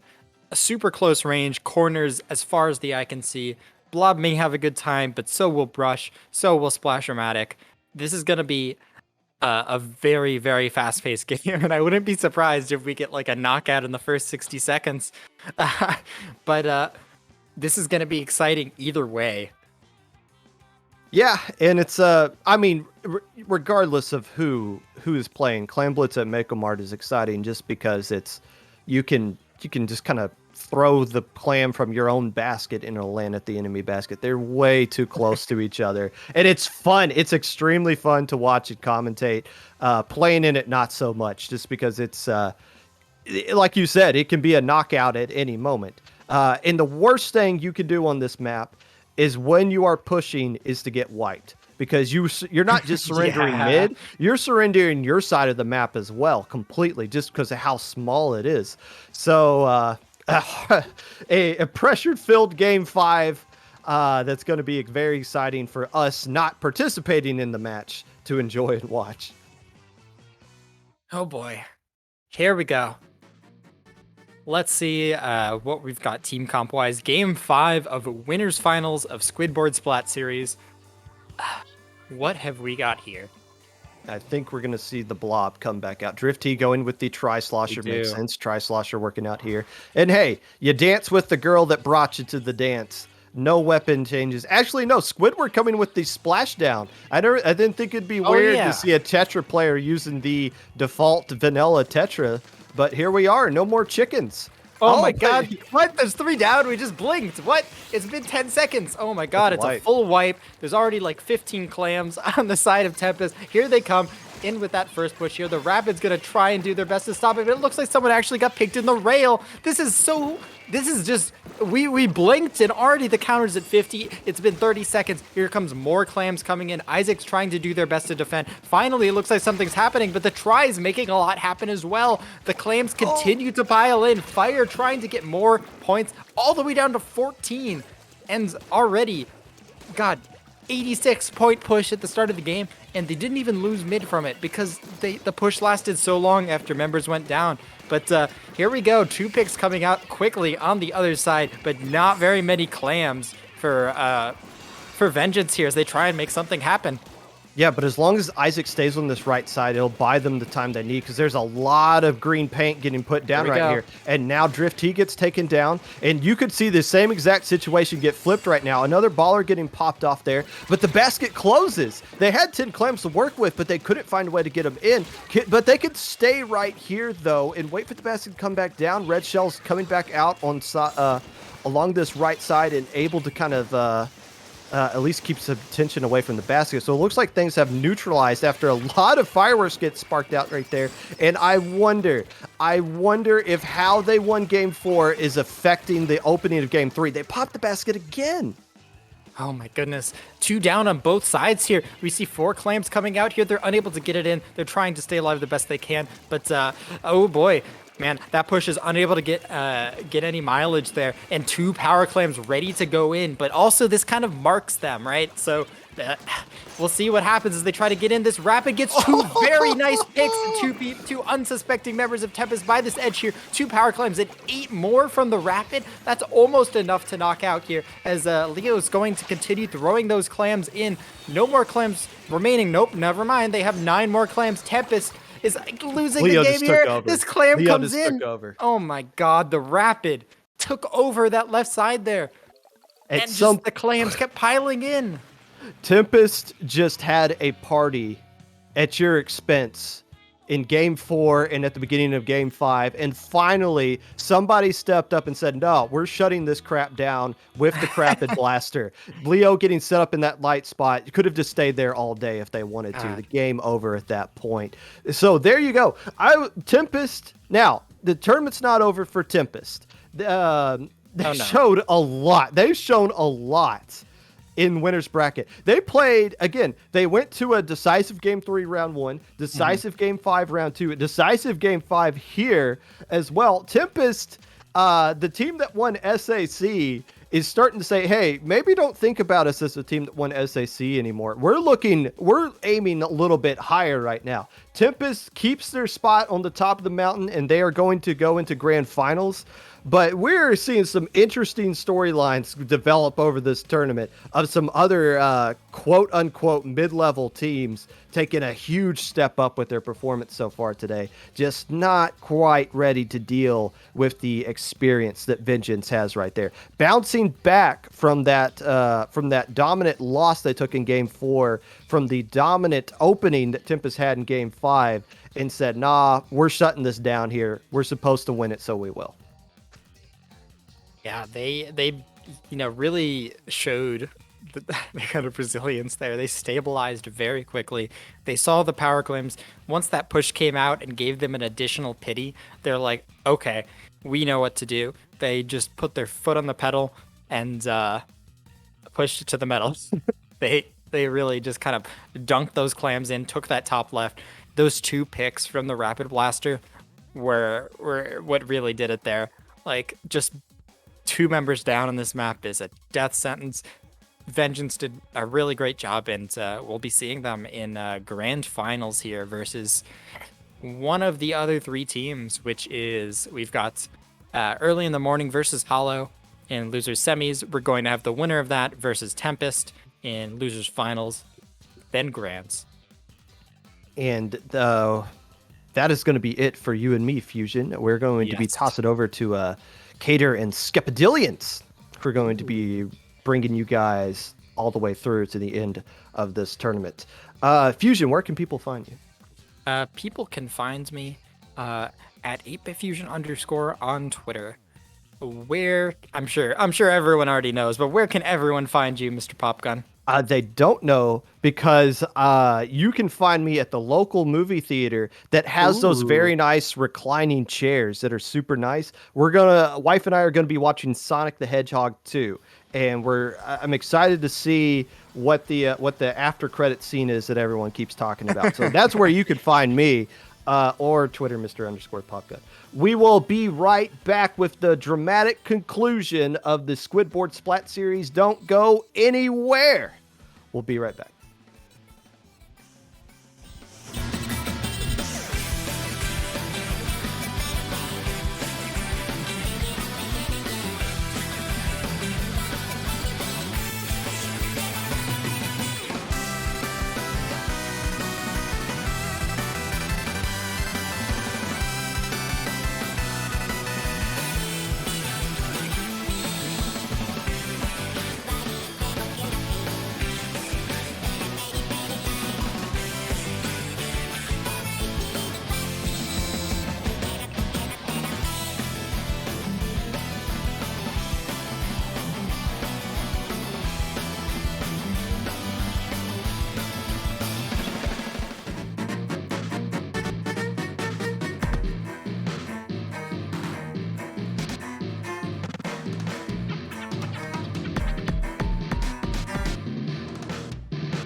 Hello, everybody, and welcome back to Squidboards Splat series. I'm Cater, and I'm joined here today by Skepidillions.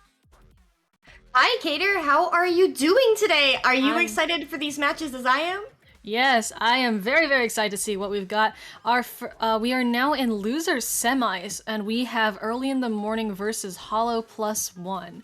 So I don't recognize all of these names. I do recognize some of them, like Isabel, but the ones that I don't recognize, very, very excited to see what they have to bring today. Looks like for our maps, oh, I have to pull them up. Looks like for the maps, we're gonna be starting off with anchovy games. Ooh. Oh, this is not the maps. We have been deceived, Cater. Oh, we've been deceived. Gosh. Wait. But Hollow +1 is a very, very exciting pickup, and I'm eager to watch them play. They have had a deep run here today, but early in the morning is a team for everybody to be keeping an eye on. They performed very, very well.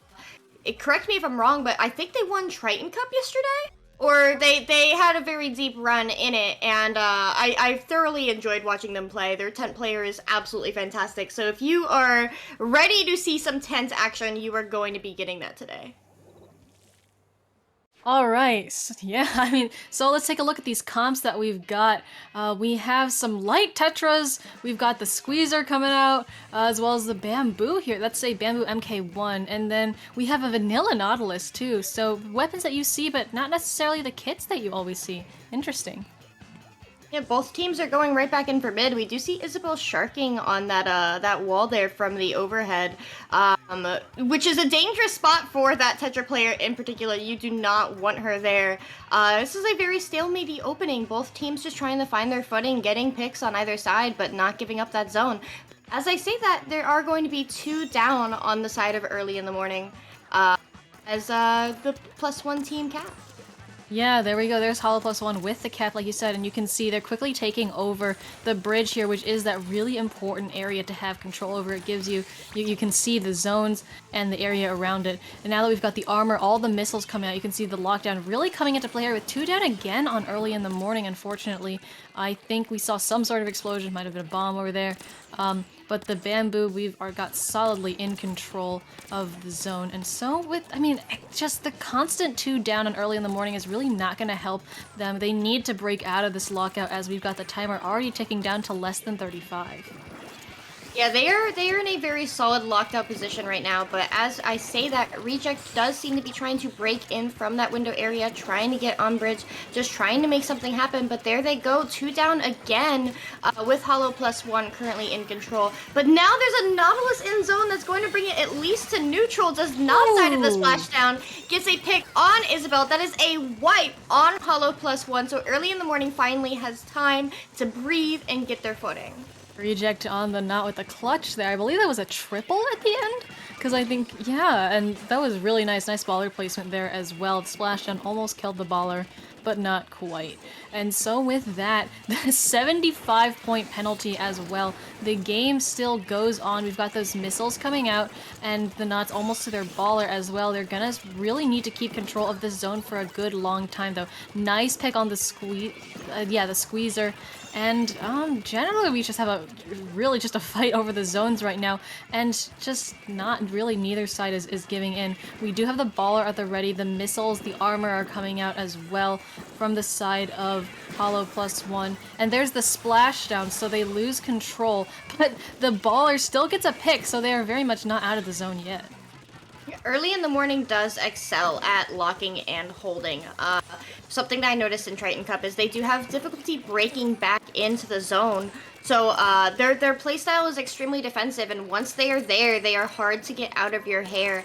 As I say that, with Hollow +1 currently in control, those missiles are coming out. We do see that early in the morning is preparing for a push with those specials coming online. They have plenty of time, right? They don't need to rush this. Hollow +1 has a huge penalty, and they're still in this.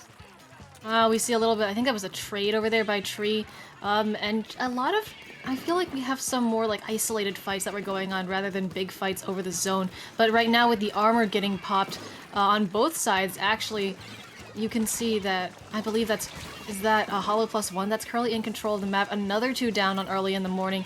Isabel there, just very much in control of this bridge right now. That's another 2 down. These picks just keep on coming, and with that, there's only about 25 points of penalty left, which might seem like a lot, but those go by really, really quickly. So really, early in the morning, just kind of has one more shot to get back into this zone, so they gotta pull off another clutch here.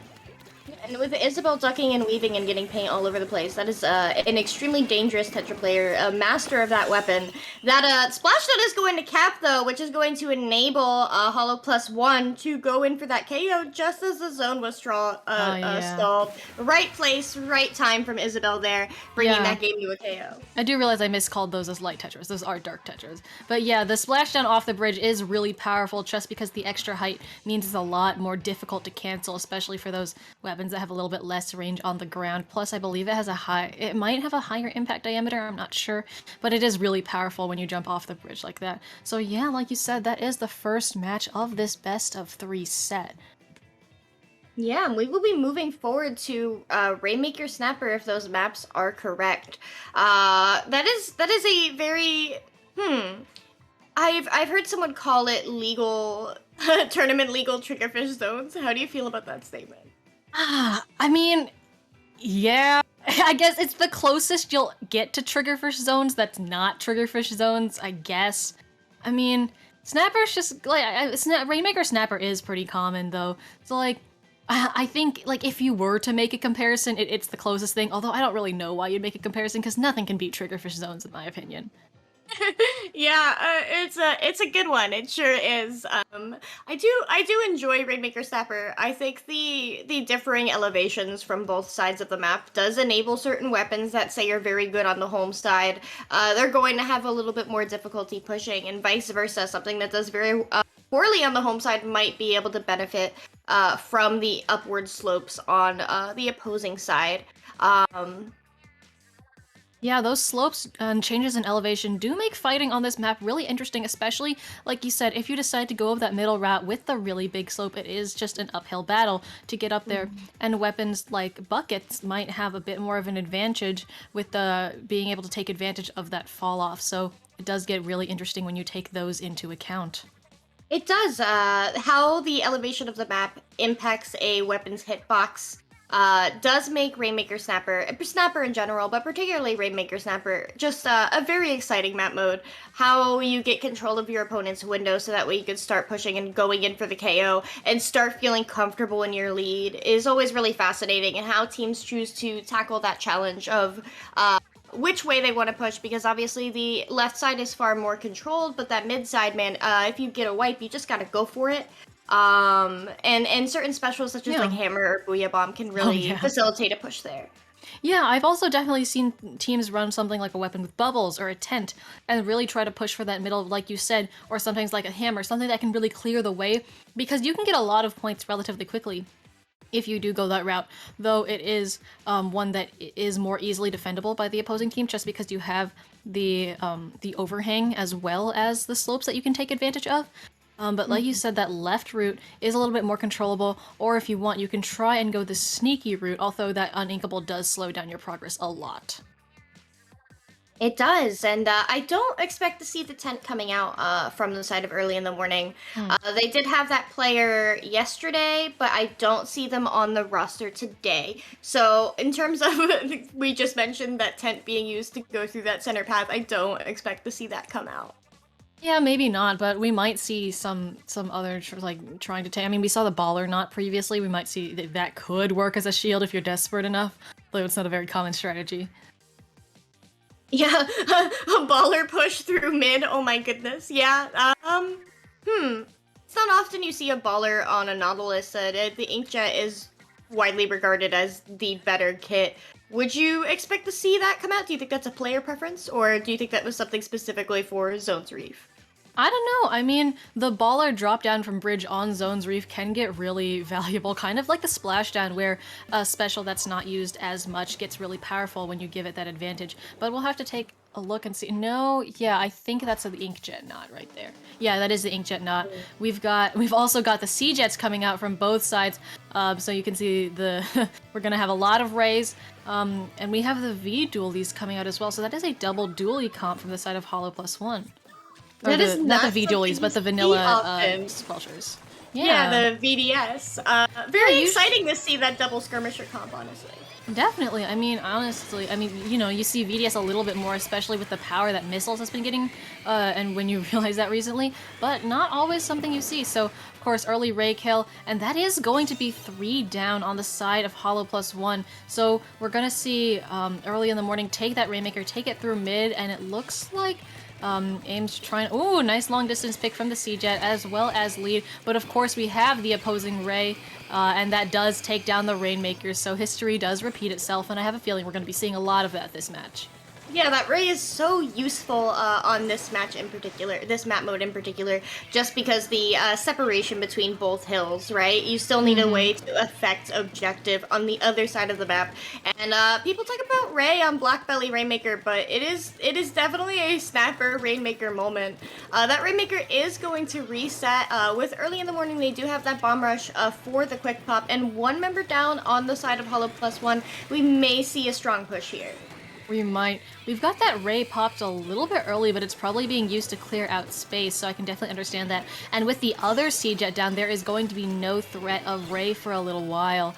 Although the Rainmaker does go down, it might have been I think it was to a bomb, so that is unfortunate. They had that push opportunity, but oh, that's going to lead into a 3 down. So that is Hollow +1 is going to take that. Yes, and take that and run and get it all the way to 13. And they are not giving up this position. Isabel trying to grab the Rainmaker does unfortunately get taken out by that Nautilus. And so I think that does end the push there. But wow, I mean, sometimes you just gotta take it and go, and that's what they did. Yeah, they got those 3 down, and they were like, this Rainmaker's already in street, like, let's just go. We do see early in the morning is trying to bring that Rainmaker left. That Ray does come out, and the poor Rainmaker is missiled. So in that narrow area, it's very difficult to maneuver with that Rainmaker and live in that kind of circumstance. You hate to see it, but sometimes, I mean, the Rainmaker's just kind of like having a giant kick me sign on your forehead. You know, everybody's going to target you, and so unfortunately that's just the way it is. So that is going to be the Rainmaker pickup. It looks like somebody might have died on trying to take Sneaky. Not quite sure what happened there, but, you know, always can't pass up a little flank opportunity sometimes. Sometimes you just gotta go for it. Hollow +1 is taking that Rainmaker on the left side. They're cozy, right? They have 2 down. Yeah. They have a huge lead. 2 minutes on the clock is a lot, so you still want to keep that objective forward. You want to shift the battle lines. So they are going to continue to try and nice go Ray. for a KO here. We do see Mendy with that Rainmaker trying to get up onto window, and they might be able to, but that Ray is going to make it a lot more difficult. So the question is, where do you want the Rainmaker to go down, especially with only 13 ticks above your head? Yeah, they lived, and it looks like they're going to take it back to this corner, just like you said. Where do you want the Rainmaker to go down? And this backs it into a corner that's not necessarily easily accessible by early in the morning. So there goes the Rainmaker. I am very impressed at the maneuvering from that Ray as well. But early in the morning, still going to try and take this. Or, oh wait, did the Rainmaker fall off the map? I think they reset it. Yes, I do think they reset it. They were stalling it there to keep a very themselves nice. from getting That's a very flanked. nice choice. I do appreciate that. It was a very, very smart play from that Rainmaker handler. They kept the Rainmaker further back, so that way they couldn't be flanked, so that way they could control the situation. And then right before they exploded, because you don't want to give your opponents a paint benefit, they just dropped that and reset it. And now put it in that awkward situation where, how on earth do you get the Rainmaker from top mid? We got a little bit of a squid over here. Just a little squid on the uninkable. I thought maybe we'd see a flank, but not quite. I mean, we do have that bomb rush at the ready, so we can do something funky with that, and there it goes. Unfortunately, they're caught a little bit on their own in mid, so many things. The Ray, the dualies firing onto them. Unfortunately, they do go down, but still, nice use of a bomb rush there. We've got 30 seconds left on the clock, and still no change in the scores for the last couple of minutes. So really, early in the morning, need to get that Rainmaker somehow, because Hollow +1, like you said, they are just chilling right now with that lead all the way at 13. Yeah, it's extremely comfortable. They have 4 up. There's 2 down on early in the morning. Make that 3. There are 10 seconds left. They are swarming. They are going to pick that Sea Jet. the very end of the match, so there is no way that early in the morning can get access to that Rainmaker, and that is game 2 in favor of Hollow +1. Yeah, you saw the VDS just kind of standing there at the end like, yep, we got it. GG's. But there we go. That, again, like you said, that Snapper Rainmaker for you. All of the rays. I do kind of want to see how many rays, because we saw a lot during that. Yeah, that's about right. 9 rays total. If you could feel those rays, honestly, did not expect anything less than 9. They were practically painting for it and for the entirety of that game. But they weren't just spamming the rays, they were well timed. So, nice influence of objective, honestly. Nice indeed. Well, with that, that brings our set 2-0, and that is going to be the end of this best of 3 set. We're gonna take a break for just a couple of minutes, and we'll be right back with losers finals. Stay tuned.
Hello everyone, Squids and Octolings, and welcome back to the Squidboards Splat series. We are here in the Losers Finals. We're going to be watching the team from last round, Hollow +1, and Tempest, a fan favorite, who did lose the Winners Finals, so they are down here.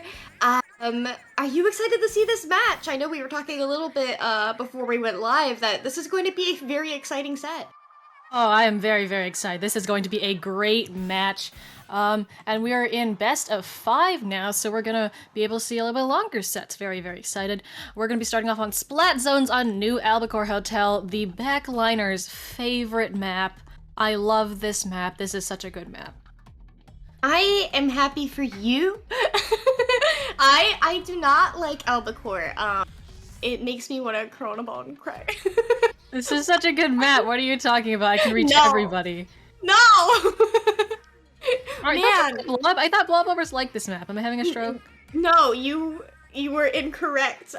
This is a conversation for another time. Blob players do not like Albacore. The shots fall through the grates and it just... Oh, okay, that would make sense. Yeah, I get it now. It's But yeah, New unplayable. Albacore Hotel, like the one zones map that I might bring the Siege Jet out on just because Stingray is so funny on this map. I see Dually Squelchers here a lot, actually, which is pretty cool. I used to play Dually Squelchers here a lot. But we're gonna get started, actually, loading into the match right now, so we'll be able to see those weapon choices. Let's see. Ooh, alright, same comp. We got, the Ooh. Rapid Pro Deco. Oh, snazzy. Yeah. We got the VDS coming out, and then we also have that, I believe that's a vanilla L3. Is that the baller one? Yeah, no, yeah, I don't know. I think that is a vanilla L3. Yeah, so we're gonna be seeing some more baller action here, I believe. All right, we've got your average firefight for the zone, with 2 down. I think that is 2 down on the side of Tempest. That is a wipe on the side of Tempest. Yeah, so that first fight is going to end in favor of Hollow +1, but we'll have to see how that lockout holds for them. Isabel getting found out, unfortunate.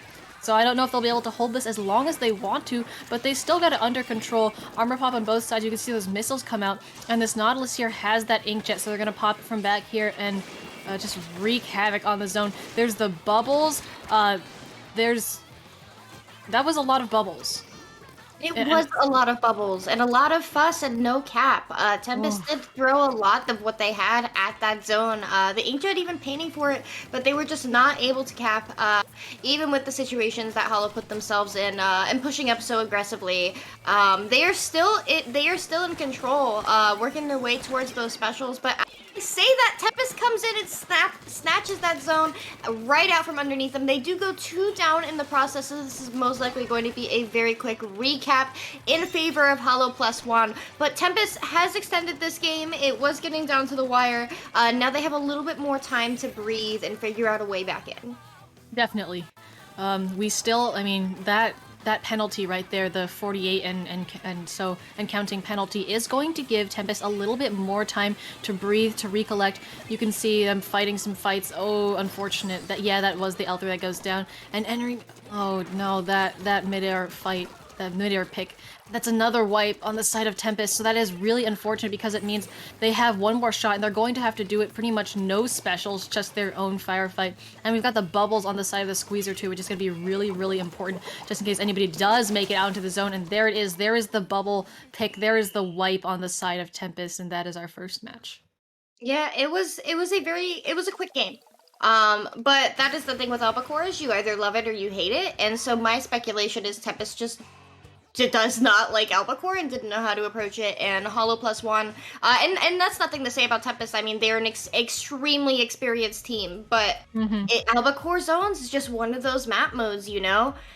And it was very obvious that Hollow +1 knew exactly what they wanted to do with their pool, and just did not give Tempest any room to breathe, literally. As soon as they got that first wipe, they were up in their faces, they were up in their spawn, and so it was difficult for them to re-engage. Yeah, I can definitely understand it though. I mean, sometimes you just have that one map mode that's just like, no. Like, I have my own. And so, but of course, they're gonna have another chance. We have a good, maybe even 4 matches to go if we get that game 5. we're going to be heading to Tower Control and Starfish main stage now. So this one's pretty much completely different from what we just saw. Extremely. There's lots of narrow channels, lots of corners to hide behind. You don't really get that on Abacore. And in terms of the weapons that thrive here, I don't think we're going to be seeing that Rapid Pro come back. Maybe I'm wrong. It didn't really click on Zones Abacore, which is a map mode that you would expect it to click on. So I am expecting a very drastic comp change from Tempest. Maybe not Hollow +1 because their comp has been relatively stable for these past couple of matches. But from Tempest, I am expecting a big shift.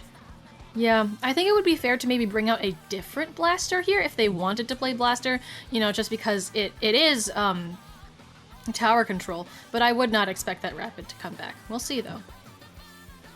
Yeah, I feel like Kenza Rapid could do very well here in terms of isolating Snipe and Attic, and keeping people from camping in places that might be more comfortable for you poor backlines, I'm so sorry. And make it easier to clear those first and second checks. Once you clear that second check though, you can start feeling really cozy because you do tend to snowball from there. All right, there we go, and we can see Red Shell's bringing out that really nice Octobrush there, Octobrush Nouveau, and then we've also got Drifty on that K-Gal, so a little bit of a change, just like you predicted. Of course, we see the K-Gal coming out. That is not a surprise whatsoever, and of course that Octobrush as well. I'd love to see more Octobrush action. Oh, the jump picked just as they were leaving, and that is a very quick 3 down, and so this opening already very much in favor of Hollow +1. It's feeling very familiar in terms of the Hollow +1's ability to hold forward and lock out.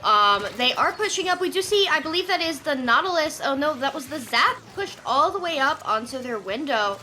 Very risky play there, honestly, because now Hollow +1 is going to be without their armor for quite a bit. And Tempest is regaining control here. They do have control of their left plat area. They do have control of their court. So now it is their time to push back up. But they need to isolate the remaining members of Hollow +1 because they are very obviously shirking behind every corner. Very much. Also, do realize that Hollow +1 did make it past that first checkpoint, so their next push all the way to that second is going to be a lot smoother because they don't have to sit and wait right there. Powers reset almost all the way back to mid, and with 2 down on Hollow +3 down now on Hollow +1, that's going to be the members of Tempest taking that tower and attempting to take more control. They have all 4 specials. We've got the armor here. There is the Booyah, and then, of course, the Inkjets. The double Inkjet, I believe, is that this comp is getting. Ooh, very, very nice Inkjet pick. You love to see something as clean as that. And with that, that's going to be the lead, and they are heading up on that second checkpoint, which is really, really valuable, like you were mentioning earlier. And that second checkpoint, I mean, it almost just completely fell with very little resistance. That 2 down on Hollow +1 is going to let them take that second checkpoint. 3 down now. And so, yeah, there it goes. And past here, it can get really snowbally, especially with all of the specials that are getting thrown at the spawn of Hollow +1 right now. Yeah, the 3 specials online, that's the second chain of specials that they had within a single push, essentially. That's damaging. And this is a significant momentum shift in favor of Tempest compared to the last game, compared to the opening of this game.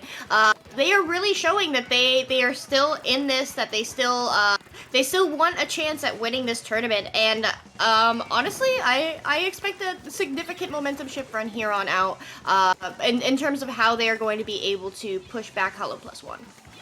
Oh, definitely. All right, so, I mean, we do have now Hollow +1 on that tower. You saw those missiles come out from them. 2 down, 3 down now on the side of Tempest. So it's likely that they'll take this tower a little bit farther, probably get it up to the second checkpoint, but then that is where the fight gets really, really important because you don't want to lose this momentum that you already have. We got the Bomb Rush coming out, the armor as well, so these specials are going to be really important in taking this left area right here, but you got to watch out for that Booyah Bomb. Red Shell on the Octobrush drops, has to back off that fight just a little bit because of the range disadvantage, but they're still very much here. Oh, this is the missile Octobrush. Okay, not I misjudged the kit.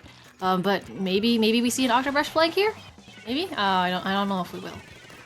And Red Shell is using those beacons to position themselves where Hollow Plus One is not going to be expecting them. But as I say that, Tempest is 3 members down. It's just Drifty. So Red Shell, it's hard to flank when your team is not able to generate stimulus in order for you to come back in, right? If there's no stimulus going on, if your opponents aren't watching everything that's going on in front of them, they're going to be watching behind you, especially when you're an opponent as notorious as Red Shell. Definitely. You know, the disadvantage to being known for what you do is that people are going to be on the lookout. Oh, that Nautilus just getting absolutely lasered by the bamboo. There's the Booyah Bomb from the K-Gal, nicely placed. I don't know if it got though. There's the splashdown. There's just a close fight over the tower right now. As you can see, we're all the way at 22. We've got picks left and right. And that tower started resetting, but now it's going back into pit. It's at 20 and counting, and that's 3 down. So we need to get somebody on the tower, but all of the members of Hollow Plus One are on the tower. There's the lead. Now we're at 4, and that is counting, and that is the KO. Wow. That final push, Hollow Plus One really did take their time with it. They allowed themselves to get specials. I will say the bomb rush from the splash, they phenomenal bomb rushes in terms of the spacing between the bombs, the amount of space that they were able to take with it. But that final push, they let that tower breathe. If there's 4 opponents up and they're coming for the tower, there's no need to have a teammate on the tower. It's going to just chill there for a moment. You can milk that push, and that is exactly what Hollow Plus One did. And that was ultimately the gameplay decision that allowed them to bring that tower to the KO. Yeah, in the end, just sometimes you gotta take your time just a little bit. Like, I mean, being able to build those specials and chain those specials, like, I mean, we saw both teams chain their specials really well. And so that was really important there. And now it is Tempest's time to feel that pressure, to feel that heat. If they lose this match, they will be eliminated for the remainder of SQSS. So if they want a chance to continue going on in this tournament, they are going to have to collect themselves, make sure that their heads are calm, and go in for a reverse sweep, starting again on Rainmaker Snapper. Yeah, we are back here. I mean, considering that really nice momentum shift that we saw in favor of Tempest in the middle of that match, I don't doubt that they could pull off this reverse sweep. But like you said, they need to collect themselves, and sometimes that's really difficult when you're down 0-2. It is, and in terms of the mental energy that you have to collect, right? Everybody's tired, particularly these gamers. These have been extremely competitive sets. They have had some downtime in between games, and that's going to get into your head. So how you bounce back from that is the question that Tempest needs to be asking themselves. These are very experienced competitors. They have played in long tournaments before. The question is, how are they going to do that today? Yeah, it gets, yeah, like you said, sometimes you have difficult days, sometimes not, so we'll have to see how this works out for them. Here we are back on Rainmaker Snapper, of course. There is the Octobrush from Red Shell.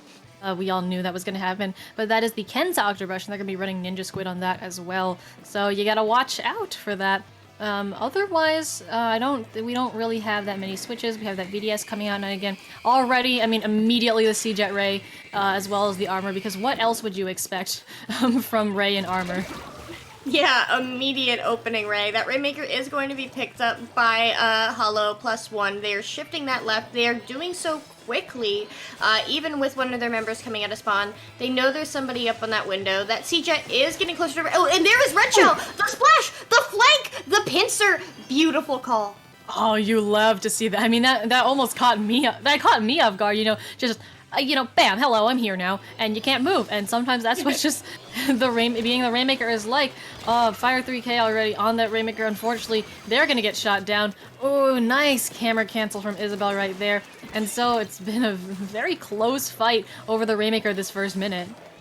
It has, Isabel on that left side, pushing up, going to use that splashdown, does Ooh, did somebody fall off? Yes, L plus ratio was falling off the map. Mendy going up on those stairs. There is Red Shell in that pit. That is a player to keep an eye on. They do not want that player anywhere near that Rainmaker. The Rainmaker does go down, and that was a whole lot of fuss for not that strong of a push. And this is where you can actually say L plus ratio plus you fell off, because they did indeed. Okay. I think Red Shell might have been considering a flank there, but not going to do that. Instead, going to go for the 1, for the 2, and the very nice double right there. Meanwhile, their teammates still very much going, trying to get that push, trying to get some more points on the board than just the 1. Oh, that unfortunate pick, Red Shell there, landing the jump, and oh my goodness, this is half, just not letting up at all, jeez. Yeah, but now that jump is going to be cancelled. No, the dodge roll. Oh, there goes Storm shortly after. What a hotly contested game, Cater. Genuinely, we are 2 minutes into this game, and the Rainmaker has practically not left mid. Yeah, like, have you seen scores this low when we're already halfway through this match? Like, I almost feel like we're watching a combination of deathmatch on the objective. Absolutely. We do see 2 go down on the side of Tempest. You would think that that's an opportunity to push. You would hope that's an opportunity to push. But there have been 3 players down multiple times this match, and the Rainmaker is just chilling there. I don't know if they're going for a reset right now, but Hollow Plus One, they are in the rear by 1 point. Obviously, that's not a lot of points. I think 1 good push, one is not a lot of points. That is true. A very astute observation. Thank you. They need the most insignificant of pushes in order to take the lead back here, but both of these teams are just in each other's hair.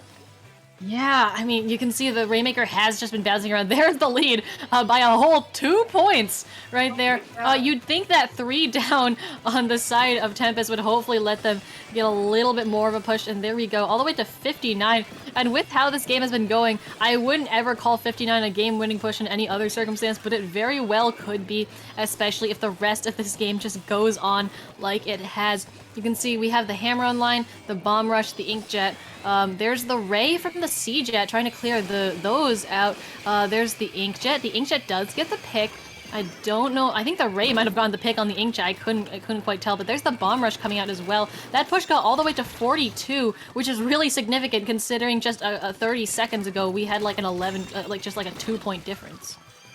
Yeah, and for the majority of this game, there was a 1-point difference. It's rather scrappy right now in that pit area. Enry, ducking and weaving fire, is going to pick up that Rainmaker and start getting it the heck out of their window. They need this Rainmaker anywhere but there because it is just too dangerous.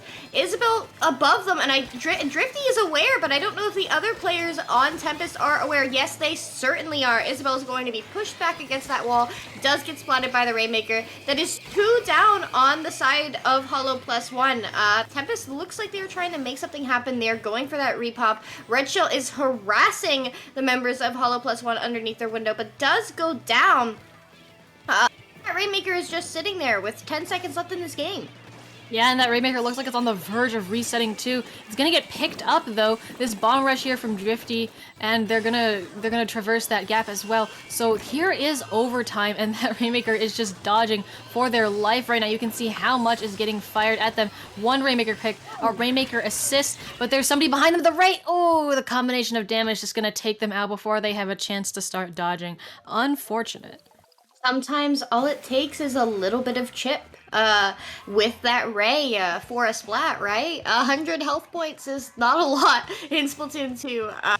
It has some of the fastest kill times of any game, and that really goes to show the effect of that. But fantastic, what a very strange match, honestly, in terms of just how that Rainmaker was not going anywhere for the majority of the game, but that one push from Hollow Plus One was the nail in the coffin for them to take this set. Very hotly contested from Tempest, though, especially those last 2 games. Oh yeah. Well, with that, unfortunately, I mean, you hate to see it, but unfortunately that just knocks Tempest out. So we're gonna be back in just a bit with Grand Finals, and that is going to be Hollow Plus One versus Vengeance. I'm very excited to see that. So we'll be back in just a couple of minutes. Do stay tuned.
Hello, everyone. Welcome back to the Squidboards Splat series. I don't know. Yes, that's the right name. Okay, sorry, I had the window minimized and I couldn't read it. That was the worst intro I've ever done. Hello, everybody. Welcome back. My name is Cater, and I'm joined here today by Skepidillions. We are in grand finals of SQSS. We've got Vengeance versus Hollow Plus One. Like I mentioned before, we've seen Hollow Plus One these last two sets, and they have had a very nice run. They surely have. This is the team Vengeance that eliminated Tempest, which is the team that Hollow Plus One just defeated rather handedly. I don't know if these two teams have fought each other previously in the tournament. Yes, they have.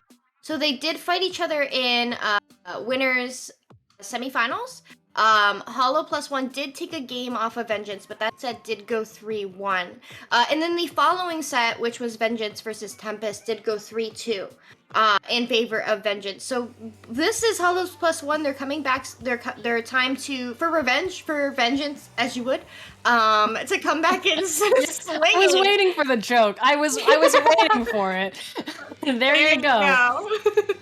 Yes, it is their time, and we are starting off here at Tower Control, Monte Maria.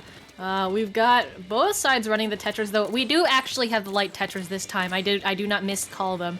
We do have the light Tetras coming out of Vengeance, as well as that K-Rapid and the Blob. Oh my god, look, it's you. Oh my god, I didn't even notice the Blob! How could you not notice the Blob? Oh wait, yeah, that's Bradley on the Blob over there. Popping off with that, most likely. Very good Blob player. Oh wait, that's Isaac on the Blob. Oh my god, I'm very silly, Cater. Very silly. Well, Isaac Blob, we knew it was gonna happen. There it is, Blob Deco. And okay, so let's take a look at the actual start of the game instead of gushing over Blob. We have that 3 down. Oh, I was gonna say, I mean, we had little control of the tower about halfway through that first checkpoint, and then bam, 3 down, and now Vengeance is gonna take that tower. We've got, ooh, that's the suction rush, I believe, coming out from the Blob. We do also have that, the auto bomb launcher coming out from these Tetras, so a lot of chickens are going to be on the field today, and that baller's getting popped as well. Unfortunately, the junior did go down, so no armor for them, but still, they managed to get some out of that with getting past that first checkpoint before losing the tower. Hey, Squidward, look at all these chickens. That is legitimately such an interesting comp from Vengeance there. I mean, like, I've never seen, like, a double bomb rush comp in which those two bomb rushes are Chicken Rush and Suction Bomb Rush. That is a choice, and I respect it. It sure is a choice, but it's an interesting one at that, and I do love me some chickens. I also love chickens. What a coincidence! Wow, we have so much in common. We should be friends. we've got the bubbles coming out. The bomb rush onto the bubbles. Although we do still have one floating around. That first checkpoint is going to fall in for Hollow Plus One. So they are cruising along right now, able to take the lead. Although we do have the Tetras coming out, getting that one nice pick. Taking this bunker as well. Unfortunately, the blob not the blob, what am I saying? The bamboo just turns around and says, you know, no, this is mine. And we've got the jumps as well, managing to dodge that bomb. And so they're going to stay on this second checkpoint. This is the really important one here because after it, you can get a lot of momentum. However, with the many members down on the side of Hollow Plus One, it looks like that push is going to stop there for them. They did almost get past that second checkpoint. You can see they have about a fourth of it left to go.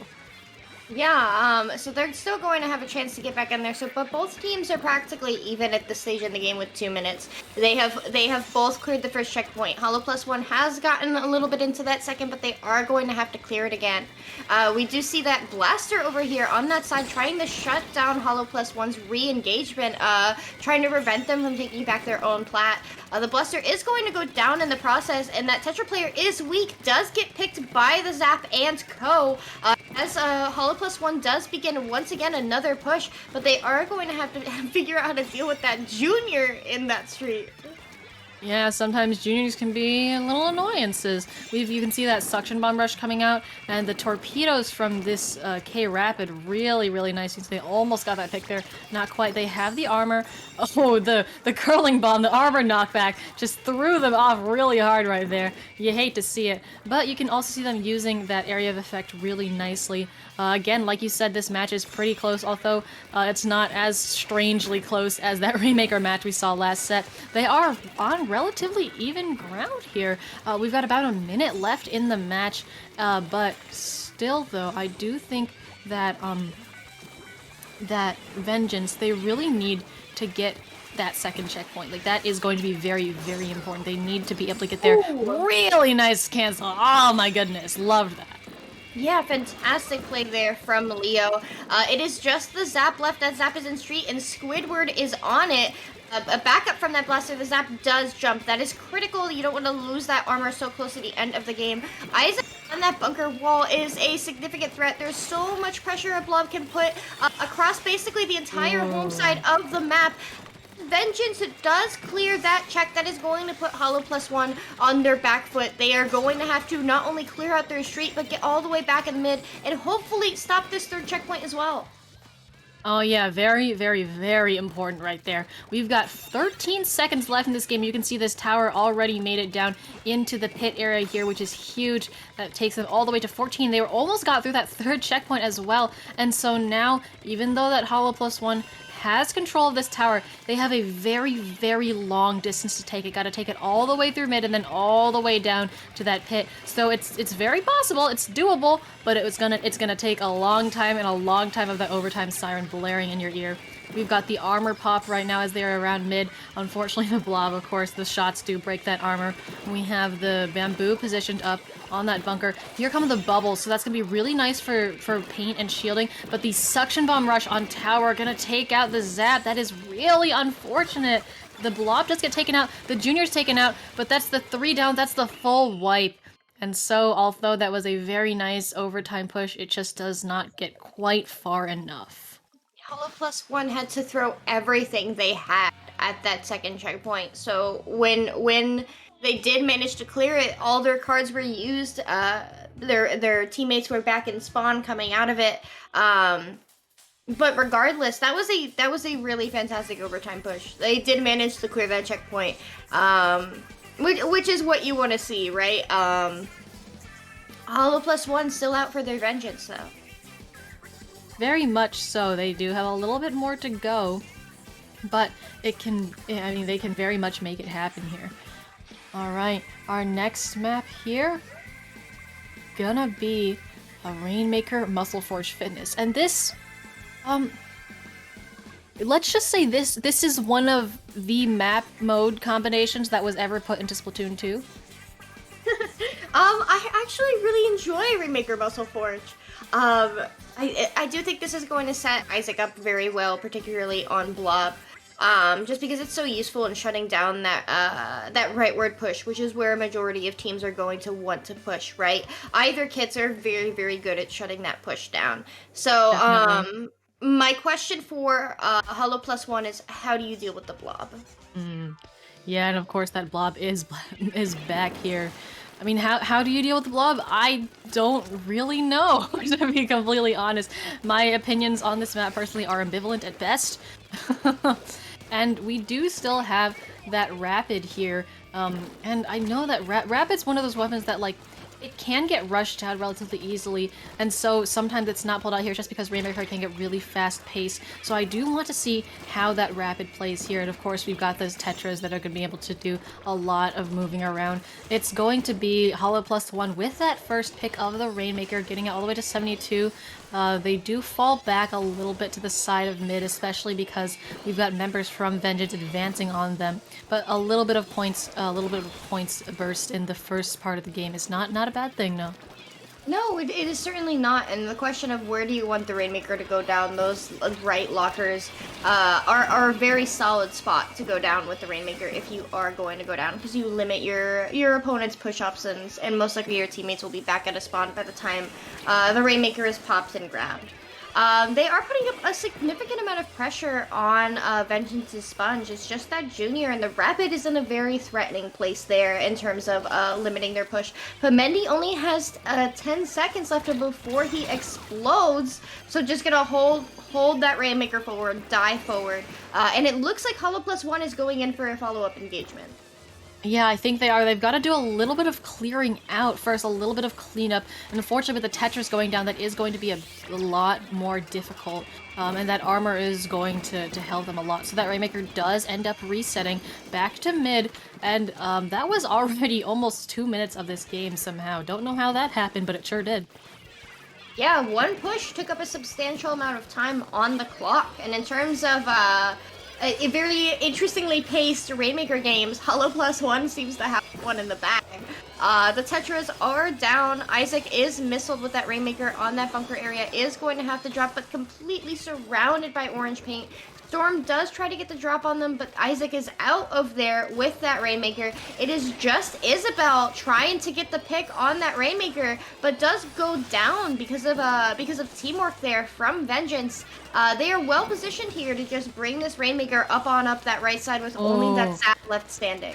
Yeah, that was another 3 down right there. They're going to bring the Rainmaker up. The Baller shield. Oh! And the Rainmaker gets taken out somehow. I don't know what took them out, but that is a clutch play right there. They get the pop as well, and they're able to drop that. So no KO right there. I mean, you saw the Baller using that. That's what I meant by Baller play, like using the Baller to shield the Rainmaker. But it might have been a bomb even that got tossed at the Baller and insta-detonated and killed them. But whatever it was very helpful. And now we've got an almost shift of momentum. But here's what you were talking about, the blob, which is going to be really, really difficult to get past. You've got that suction bomb rush, the sprinkler, just so much area control coming out of this weapon, and they are not going to be able to get past it on this iteration of their push.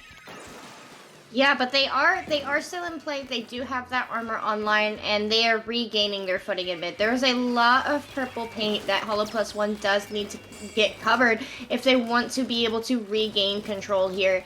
Squidward there pushing up into the trench does get a pick on the bamboo, so Vengeance is once again taking control of space, taking control of territory. Squidward pushing up there with that chicken rush, smoking out the remaining members of Hollow Plus One.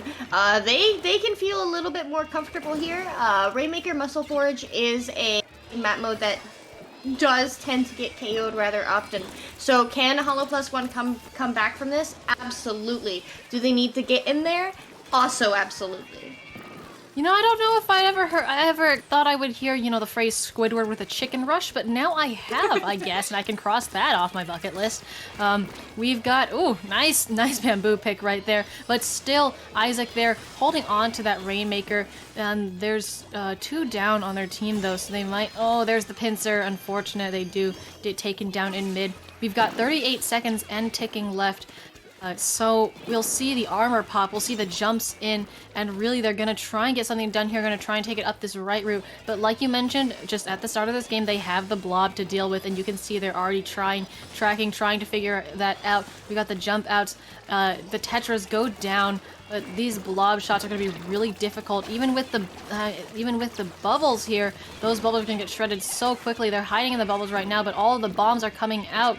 This is gonna get really fast, really close right here. They're trying to make their way up to the pedestal. The splashdown gets canceled. Oh, 11-6 is our ending score.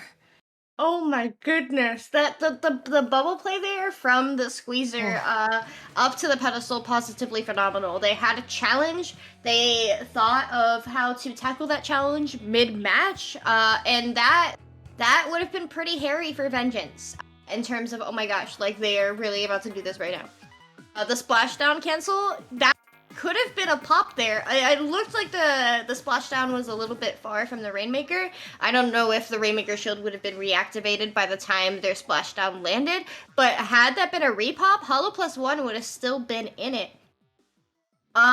Very, very exciting final moments of that match. My jaw was hanging open. Oh yeah, I mean, when you get that push and then just ending by a hair can get really, really close. All right. We're back on Snapper Canal again, but it's no more Rainmaker. We finally get to see Clamblitz. Finally get to see Clamblitz on, I almost called it Clamblitz on Rainmaker Snapper. Yes. Yes, You cannot escape the Rainmaker Snapper. Yes, we will be seeing Clamblitz on Snapper Canal. Another situation where I could see those bubbles from that squeezer being used very, very well in terms of clearing through street. Isaac's defense there with that blob is going to be very solid, but I do think that Hollow +1 has it in their neurons. They have figured out how they want to deal with that.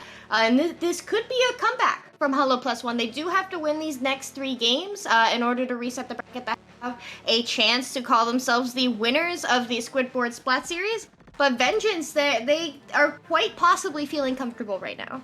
Yeah, you'd gotta remember though, Hollow +1 does have the momentum from their past couple matches, which I think were both sweeps, if I'm not mistaken. So that momentum will help them out here, even though they are down. All right, we don't have, no really changes here. This is what I was expecting pretty much. We've got, this is our first time seeing Clamblitz in our commentary block. We haven't seen these teams go at it in Clamblitz yet, although we've seen Clamblitz, of course, earlier on at the tourney.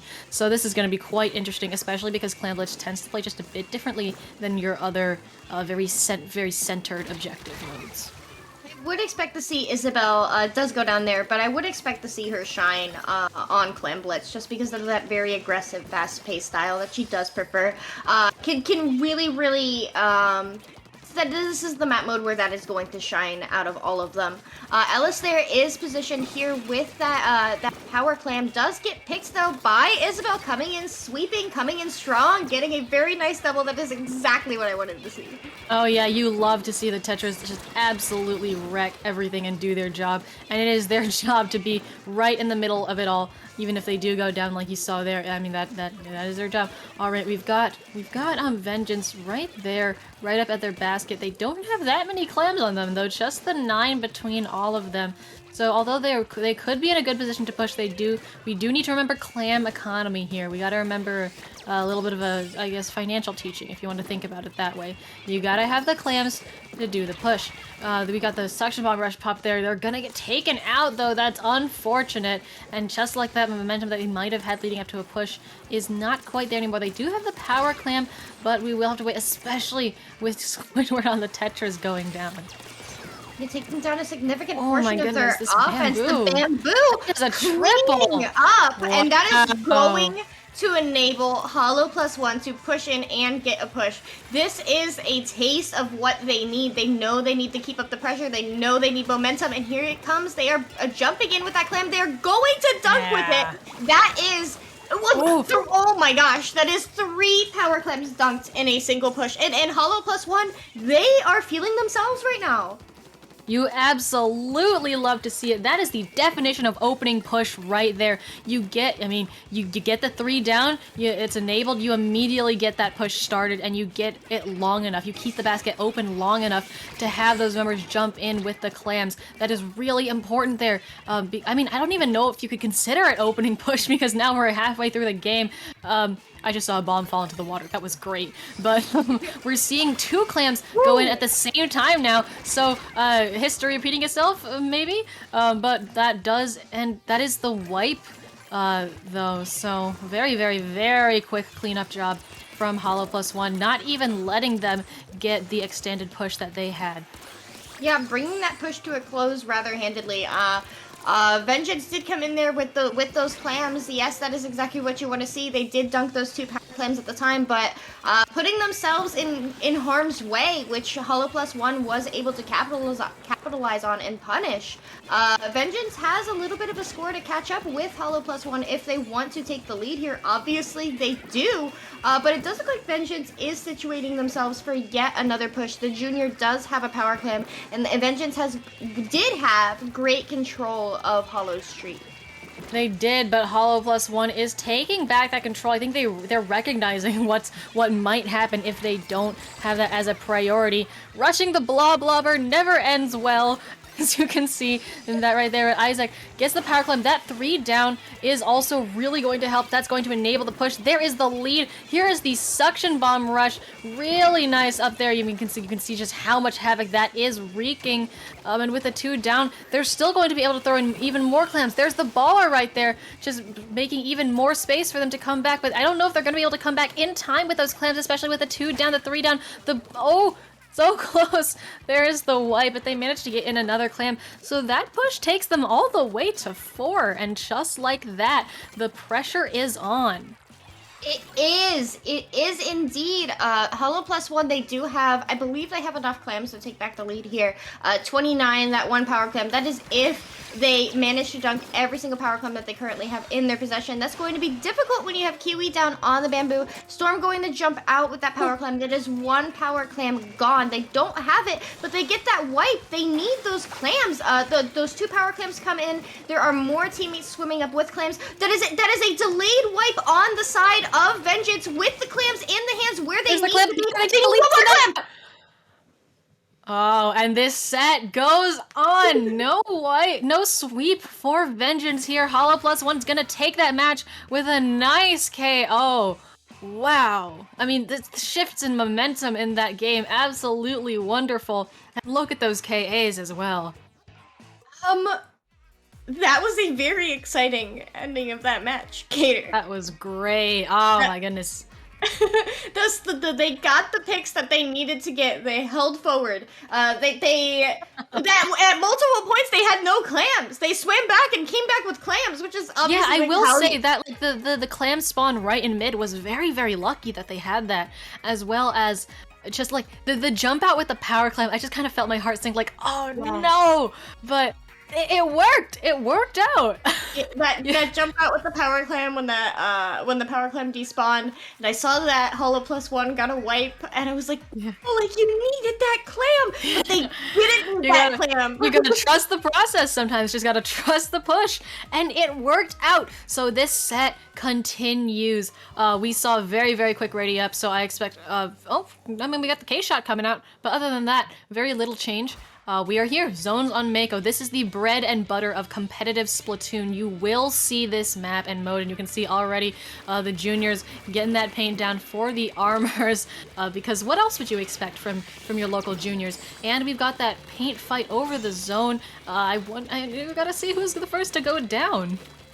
You know, you gotta respect your local support players, honestly. Like, they deserve so much credit. Your junior stands, like, shout out to the junior stands, starting with Mendy here, who's just an absolute mad lad in terms of getting paint on every corner of this map.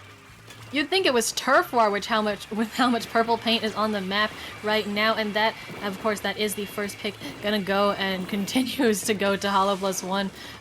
But we still have fights. We got that Tetra fight over there, gonna end in favor of Isabelle. That timer is gonna keep on ticking, and so we have to wait for this. Probably waiting for the specials to come up on the side of Vengeance, but they need those soon. Already, we are at 33. There is 2 down on both sides now. Those Tetras gonna be respawning. The juniors coming back. That pick and control is gonna go over to Vengeance. 33 is very, very nice though to hold it that long in the opening. It is. That is a fantastic opening push. Where have these gamers been? Hollow Plus One just getting another pick. The Tetras are down. That is a large portion of Vengeance's offense as they break back into the zone. They are going to get capped. They got the blaster off of that right stack. They need to get the blob the heck out of their hair on that left breakfast area. That bomber is coming out. Yeah, and the bomber's just coming out from behind, but they shut that down. Vengeance is in control for right now, but Hollow Plus One is well positioned to come in quickly for a retake. We are going to be seeing that any second, and there it is. Oh, yeah, I mean, Hollow Plus One just absolutely jumping back into the zone, taking that back. Amazing. That teamwork, though, takes down that does take down the junior. Both juniors are down. Oh, my goodness. But we've got the Bamboo also getting that pick. That's 3 down on the side of Vengeance. So Hollow Plus One gonna surge forward. You can see how much they have control over as well, and they're recharging their specials to make sure they're ready to receive Vengeance when they're able to come back. There's the armor pot from Vengeance, so it's likely they're going to be coming back so that they can take advantage of that. Oh no, the chicken launcher! No chickens today! That's been taken care of, unfortunately, and so the penalty is gone. We are in the single digits right now. Oh, we could just see another KO. There it is. Oh my god! Where, like you said, where have these gamers been? Gamers! They have woken up, Cater. The gamers are here. We are in a match 5 of Grand Finals. Whoever wins this next match does take the tournament. That is a lot of sweat and a lot of we pressure. might. I don't think it's me to take the tournament. No, we have bracket reset. Oh my gosh, I'm very silly. Yeah, it's no longer single eliminate. We're not having a single elim top cut. We're having a funky little double elim top cut. So if we see the reverse sweep in this set, we will be going to a not grand finals. What am I saying? We're going to a bracket reset of grand finals. Could be very exciting. We'll have to stick around and see this last match. This game 5 tower control on the reef. Ooh, okay. So, we saw Isabelle pop off on Splat Zone's Reef earlier. And so, like, honestly, like, I want to see the bracket reset, Cater. Like, I'm here. Like, I want to see it. Like, Vengeance, like they can breathe, they can chill a little bit. Like, you know, like, they know that they have the next set. But, like, they also, like, for obvious reasons, given this shift in momentum, like, they were in match point, right? All they had to do was win Clan Blitz Snapper. They had a fantastic push. They got it down to 4 remaining, and now they're sitting here like, dang, like, we're really in a game 5 right now? Like, there's really a bracket reset on the line, so they don't You can say all you gotta do is win, but sometimes that is easier said than done. And with the pushback that we've been getting from Hollow Plus One, that is definitely not easily done. We're loading into our Game 5 of Grand Finals SQSS right now. Tower control on the reef. Let's see how this goes. Oh my gosh, we're really here. Bracket reset on the line. No comp changes, so that, I mean, pretty much, yeah, once you're deep in this tournament, that's kind of what you'll be seeing. All right. Yeah, no room for experimentation this late in the game. You know what you want to play, you know what your opponents are going to play, so you're just going to play everything you can to the best of your abilities. That is an early pick on that Rapid Blaster. Hollow Plus One is beginning their opening push. They are. There's the double missiles coming out of them, both the shot and the bamboo choosing to fire those off.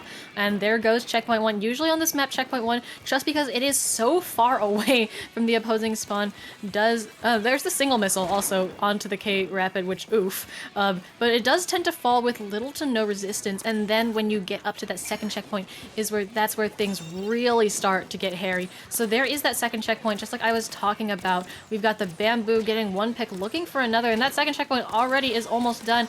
Oh, that was such a nice shot on the Tetras. My goodness, I love that. All right, that second checkpoint is gone, and they are heading up on that third. The momentum here out of Hollow Plus One is incredible. They've still got all 4 players up. They have that splash if they want to use it. It does unfortunately get canceled, I believe, though, and so I don't know if they'll get shut down here. That is 2 down, though, so they can still keep this going. They can still have this presence on the tower. The push is not over yet.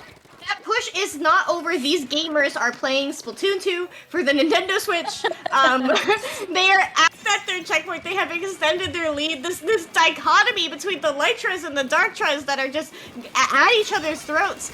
They almost managed to clear that second checkpoint, but the Tetras pop off. That is a wipe.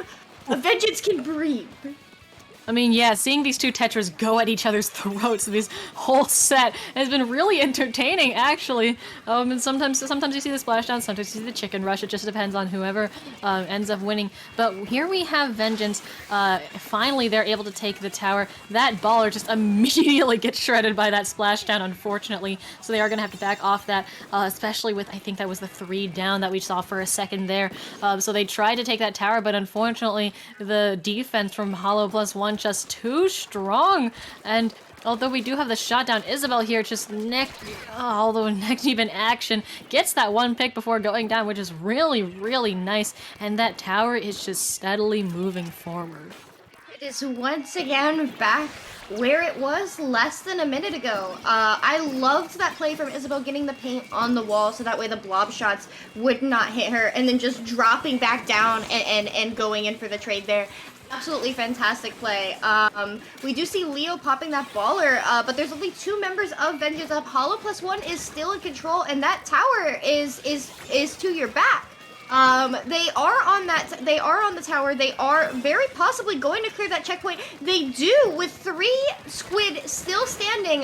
Vengeance is just dropping in there, doing anything they can to stall that tower, but Hollow Plus One is not giving that up anytime sooner. They are here for that bracket reset. We just witnessed a reverse sweep in Grand Finals. There we go. There's your grand reverse sweep, and I will add that ended in a wipe on Vengeance at the end with that celebratory splashdown.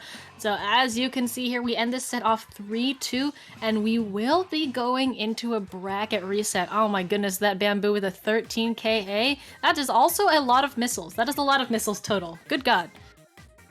That is a terrible lot of missiles. This is the state of Splatoon 2. But hey, man, like, you played fair and square and you came in for the W. Who cares that you ran double missiles, you know? Like, genuinely, like, after that, the Tower Control Man said in the Muscle Forge games, I was like, oh, okay, like, this is going to happen. Like, Vengeance is just gonna take the set in a clean 30. Hollow Plus One, you know, they put up a good fight, but that's just gonna be that. But man, that game, Vengeance, no doubt, is in their heads right now. Given how strong the momentum has shifted in favor of Hollow Plus One. They never got that tower out of mid. Yeah, I mean, you saw them. I think they pretty much just touched the tower once. You saw them break out of the lock held on them by Hollow Plus One. They got on the tower, they took it to a 80-something, and then just Hollow Plus One was right back on them. It's very, very difficult. Yeah, the offensive presence that they did hold there, just absolutely refusing to let up, refusing to let Vengeance breathe. The Splat Zone's Mako Mart game was also incredibly decisive. The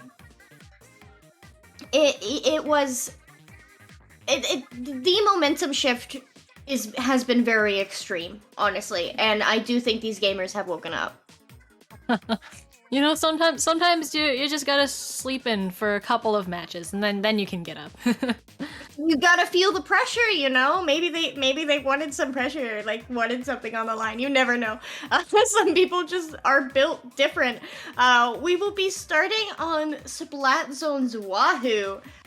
Ooh. This is going to be very exciting to watch, particularly those 2 Tetras.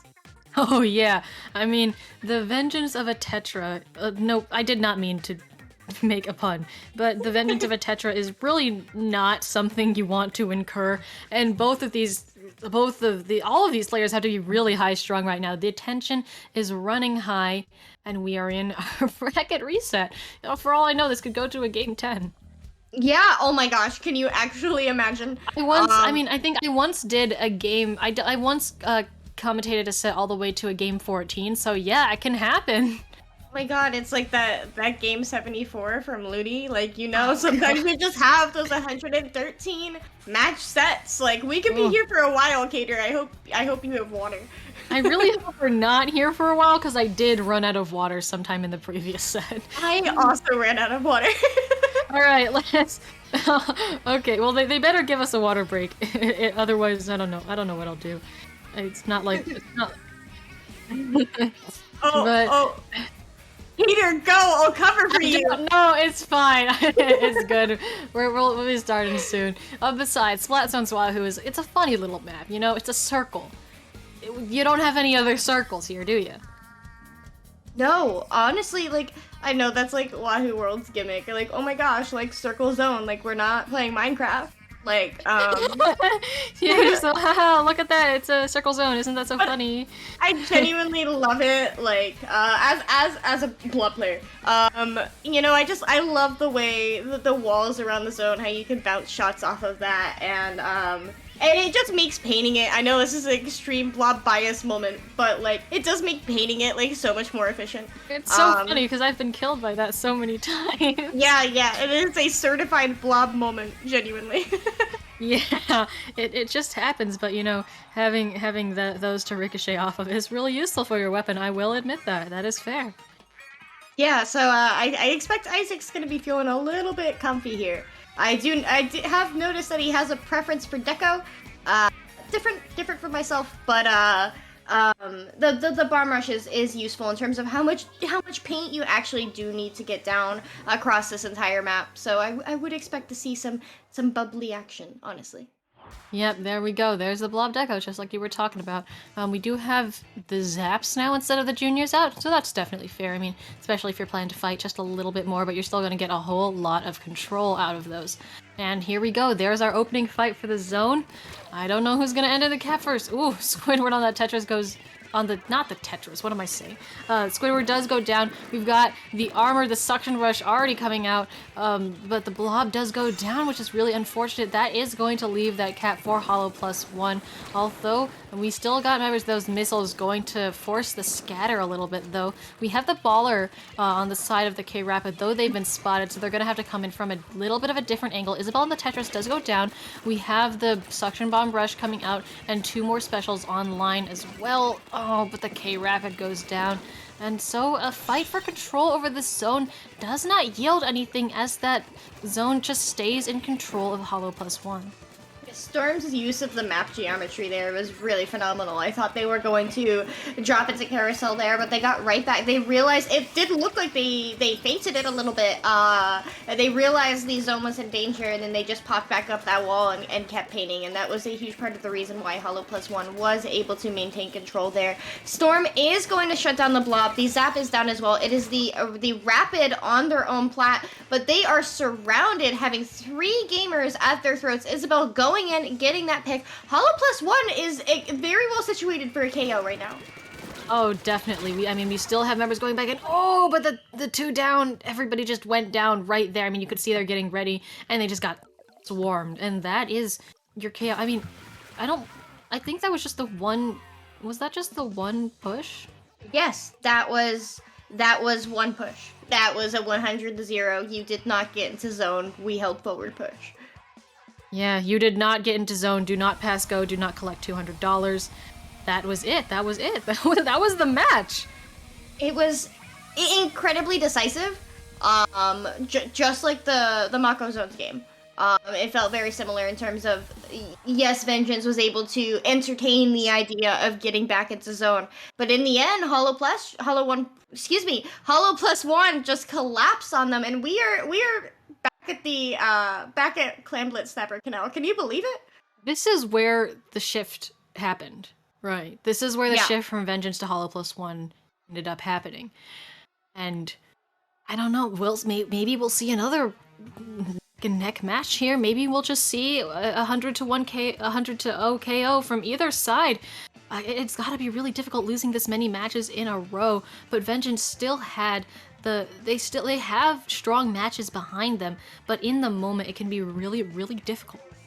Yeah, the headspace change can absolutely be Splatoon 2. Obviously, we're here right now. This is a competitive game, and half of competing is your mindset, and you are your greatest enemy. You are your greatest opponent. So the ability to get your thoughts out of your own head, get out of your own head and into the game is what Vengeance needs right now, because they are a phenomenal team. They are great players, but Hollow Plus One is coming in, and they are toying with them. Yeah, all right. Here we go. We are back. We are back.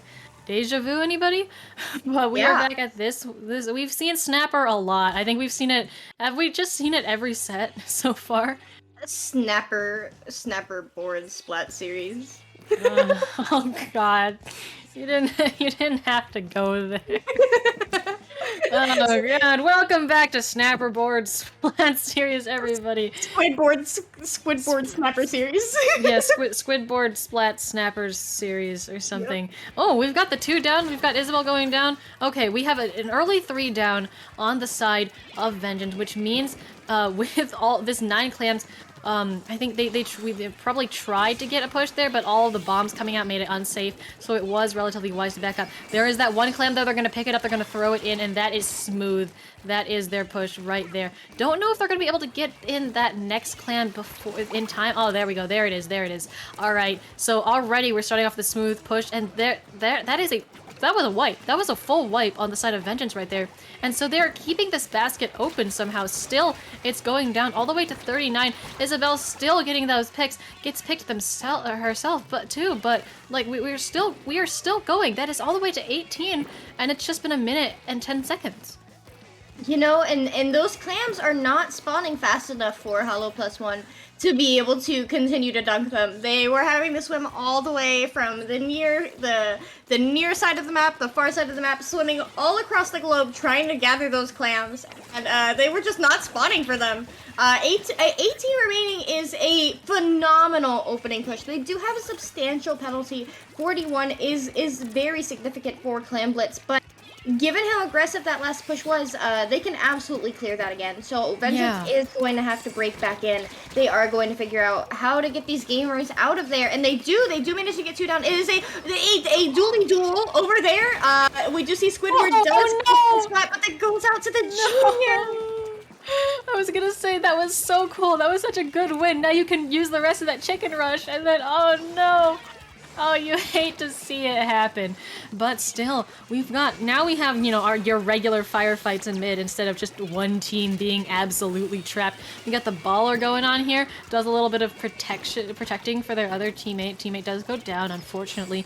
We have the armor gets broken, have to back up a little bit because of those tetras. I mean, both sides tetras are being an absolute nuisance, but we are seeing pop-offs from Isabel here, and so still nothing's really happening right now. I mean, you know, both teams are just kind of waiting for an opening right now. They've got to make that opening. We've got one down on both sides. We've got some clams as well. The junior has that armor, so we're getting set up for a push here. That Nautilus going down, though, gonna make it a lot more difficult, especially because they lose the combination of that range and fire.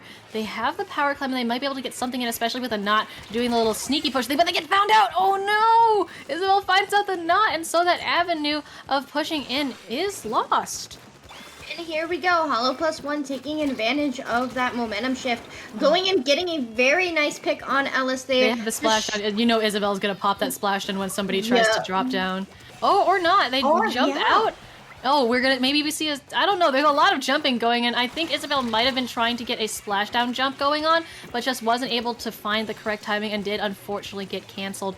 That penalty did get whittled down a little bit. You can see it's only 26 now, so just a power climb and a little bit more. There is that pick, though, from Isaac, a second as well. That was really nice and smooth. They have 2 power clams there. Hopefully they can get that third pick. Not quite, but hopefully the little bit of splash damage does help.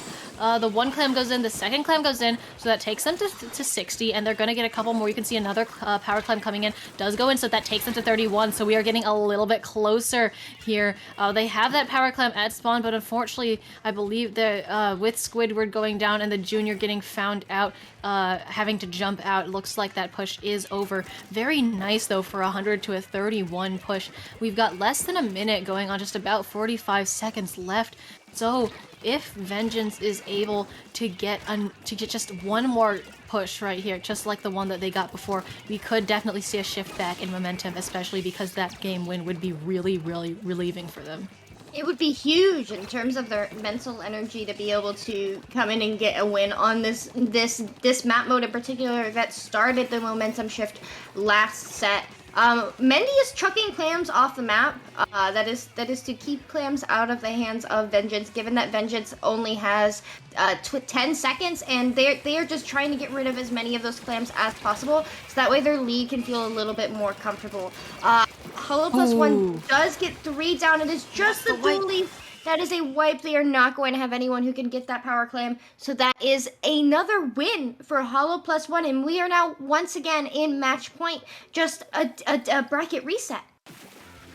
Match point, but we're seeing the scenario pretty much flipped. We are in bracket reset. It is Hollow plus one that is up and has been up.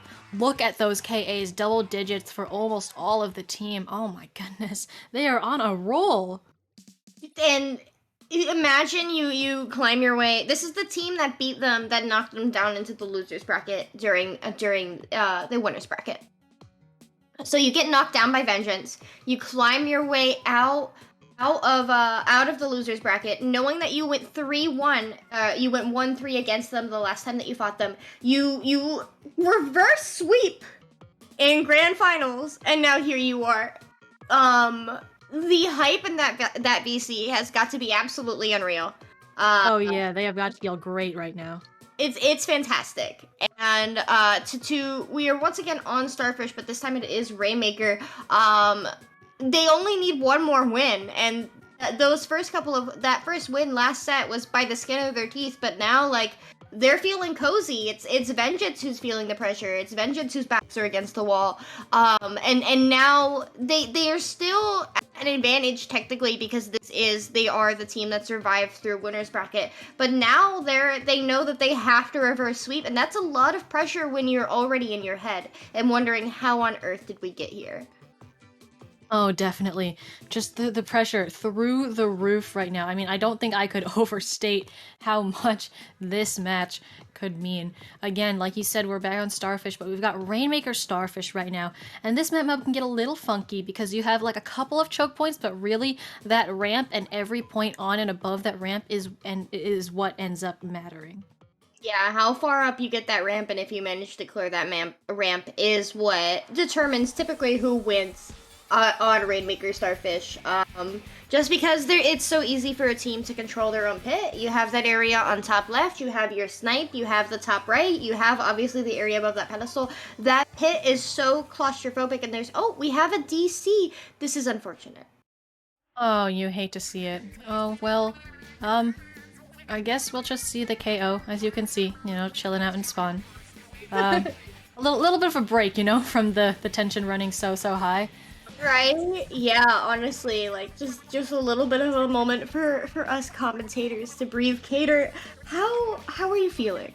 I mean, God, it's always like this when you commentate a grands and then it goes to a reset. Just the tension always it happens like this. It goes really high. Everything just runs really high, and then you have a little bit of a release, and then you got to go right back to it. It gets really difficult for these teams. Yeah, of course. That DC is going to give Vengeance a little bit of, hopefully it doesn't steal any of Hollow Plus One's momentum, but Vengeance, they need those extra 60 seconds to collect themselves. Thankfully, Rainmaker is a very fast KO in the events of DCs, so we'll be right back going any second. Oh yeah. I mean, considering that, of course, these teams also really know what they want to be running, I don't expect them to take very long on the reading up screen at all. So we'll be right back in the action in just a couple of minutes. Yeah. This may be our water break, Kadar. Is it? Is it? No, we don't deserve water. We are being told by the streamer, lovely Toasty. Thank you, Toasty, for your fantastic work here today. To go for it, but Toasty, I don't think we can. How can we when Hollow +1 and Vengeance are out here sweating so hard, and we're just sitting here comfortably behind our desk? We don't deserve water, Toasty. Toasty says cat. We're right back in the lobby though, and we're gonna get ready. So hopefully no DCs this time. Hopefully everything runs smoothly. Yeah, I would hope so, honestly. The servers have been. I mean, I know there aren't servers, but like they have been a little. Servers, you say, as if it's not just like one brick. No, it's an old Nokia phone from the 90s. Oh my god, that's why they still somehow haven't gone permanently down as bad as they are. Yeah, they just can't be destroyed, It's, Oh my it's goodness. a Nokia. All right, here we go. It is Squidboards Splat series time. We got the comps that we've been seeing this whole time. Of course, no surprises there. Ellis does switch back to the junior instead of that Zap, but otherwise, I mean, not too substantial of a change there. And of course, we got the armor painting. There's the first armor, and we do see Ellis pick up that Rainmaker, although they are getting shot at. Isabel able to take that down, get the double as well, so that's very, very nice. Armor kicks in, going for more picks. Oh my goodness, there's the dually fight. There's the splashdown, takes out that member. So Isabel just absolutely on a roll right now, and that is going to lead to Hollow +1 taking that Rainmaker, and hopefully they can take this far. Yeah, that was a fantastic clutch from Isabel there. That momentum did look like Vengeance was going in for something, but Isabel practically got a quad. Like, granted, one of them was an assist, but like, man, a pick is a pick. And Yeah. for sure. And we do see Leo there getting a pick on Storm. Vengeance is trying to find their foothold in mid. This is once again another very scrappy Rainmaker opening. This is reminding me a lot of a certain game that we saw a set or two ago. Yeah, I mean, these scores, I hope they're not foreshadowing for another tense, drawn-out game where the scores just stay like this, but it very well could be, especially if Vengeance was able to start out with grabbing that Rainmaker, getting a little bit of points on the board. Even if Isabel did clutch for that amazing like triple quad that we saw, it could still work out for them. I mean, again, sometimes I feel like I'm just watching a death match here, but there we go. Vengeance able to take part of control of mid. Squidward's gonna go down here, put a little bit of aggression, and there is the chicken rush though, so that can be really helpful in putting a lot of pressure, forcing people to move around. And there is, of course, the lead. They are taking that Rainmaker, getting it all the way to 44, which is quite nice. That is down in the pit area, though it's probably not as far as they'd like to have taken it. Yeah, but it's relatively easy to get into that pit area. The question is, how far do you take it in? And 44, that is a lead. It is a lead that has won. It has won matches, but Hollow +1, they are going to be prepared to put more pressure on. Getting a pick on that junior is going to delay Vengeance's armor. Those Tetras are over, pinned on that left side between Kiwi and Isabel. That is, Isabel does go down, but it is 2 down, really 1 coming out of spawn on the side of Vengeance. So Hollow +1, there's a shift in momentum here, and they are going to begin pushing. Especially, look how aggressive Storm is being. Yeah, I mean, practically a paint path all the way up to that pedestal. They are so far up, popping those missiles, and still somehow they're not down. I think they did back out at some point, but wow, that was great. They do go down now though, along with those Tetras though, but the Rainmaker just keeps on going, stopping just 1 point shy of the lead though, and of course the blob contributing to that pop means that they will not get the lead on this push. And they're going to be taking this Rainmaker back to mid, likely trying to look for those picks, although all 4 members of Hollow +1 are up. They do get the shot down. They're going to have to get more than that, especially that bamboo is likely hiding out somewhere on from a high ground. That's going to be really important. 1 pick. Ooh, the pick on the Tetra is just not quite close enough. That 3 down is really important. They need to take that Rainmaker and run right now, but I don't know if they have enough of a time window left. They're going to keep getting farther and farther, though, so 33 is a little bit farther, is a little bit nicer, but that 3 down, though, meaning that they're going to have to go back and regroup with that Blob Lover. So 33 is nice. they can breathe just a little bit more, especially if they do have that lead. But with the sheer aggression that Hollow +1 is putting on, it's not necessarily a game winnable. It's not a safe lead. They are not safe until they knock out here. No, they are not. Those missiles are going to come out from Kiwi. The Tetras are flanking. They do get shut down by that bamboo. That is a pop in favor of Hollow +1. They are trying to push up. We do see Storm there once again holding forward and creating space. That is 2 down on the side of Vengeance as that Rainmaker is once again popped. The missiles are coming out. It does look like they are trying to get themselves in a position to push. Great pick from Storm there. That Rainmaker is in pit. Just gotta keep the paint down so they can swim forward. Oh, no paint though. They unfortunately they do fall just six points shy. And there's the wipe. That is the wipe. That is what they need. Oh my There's God. the lead. There's the KO. There's the tournament. Oh my goodness. That was a very clutch wipe.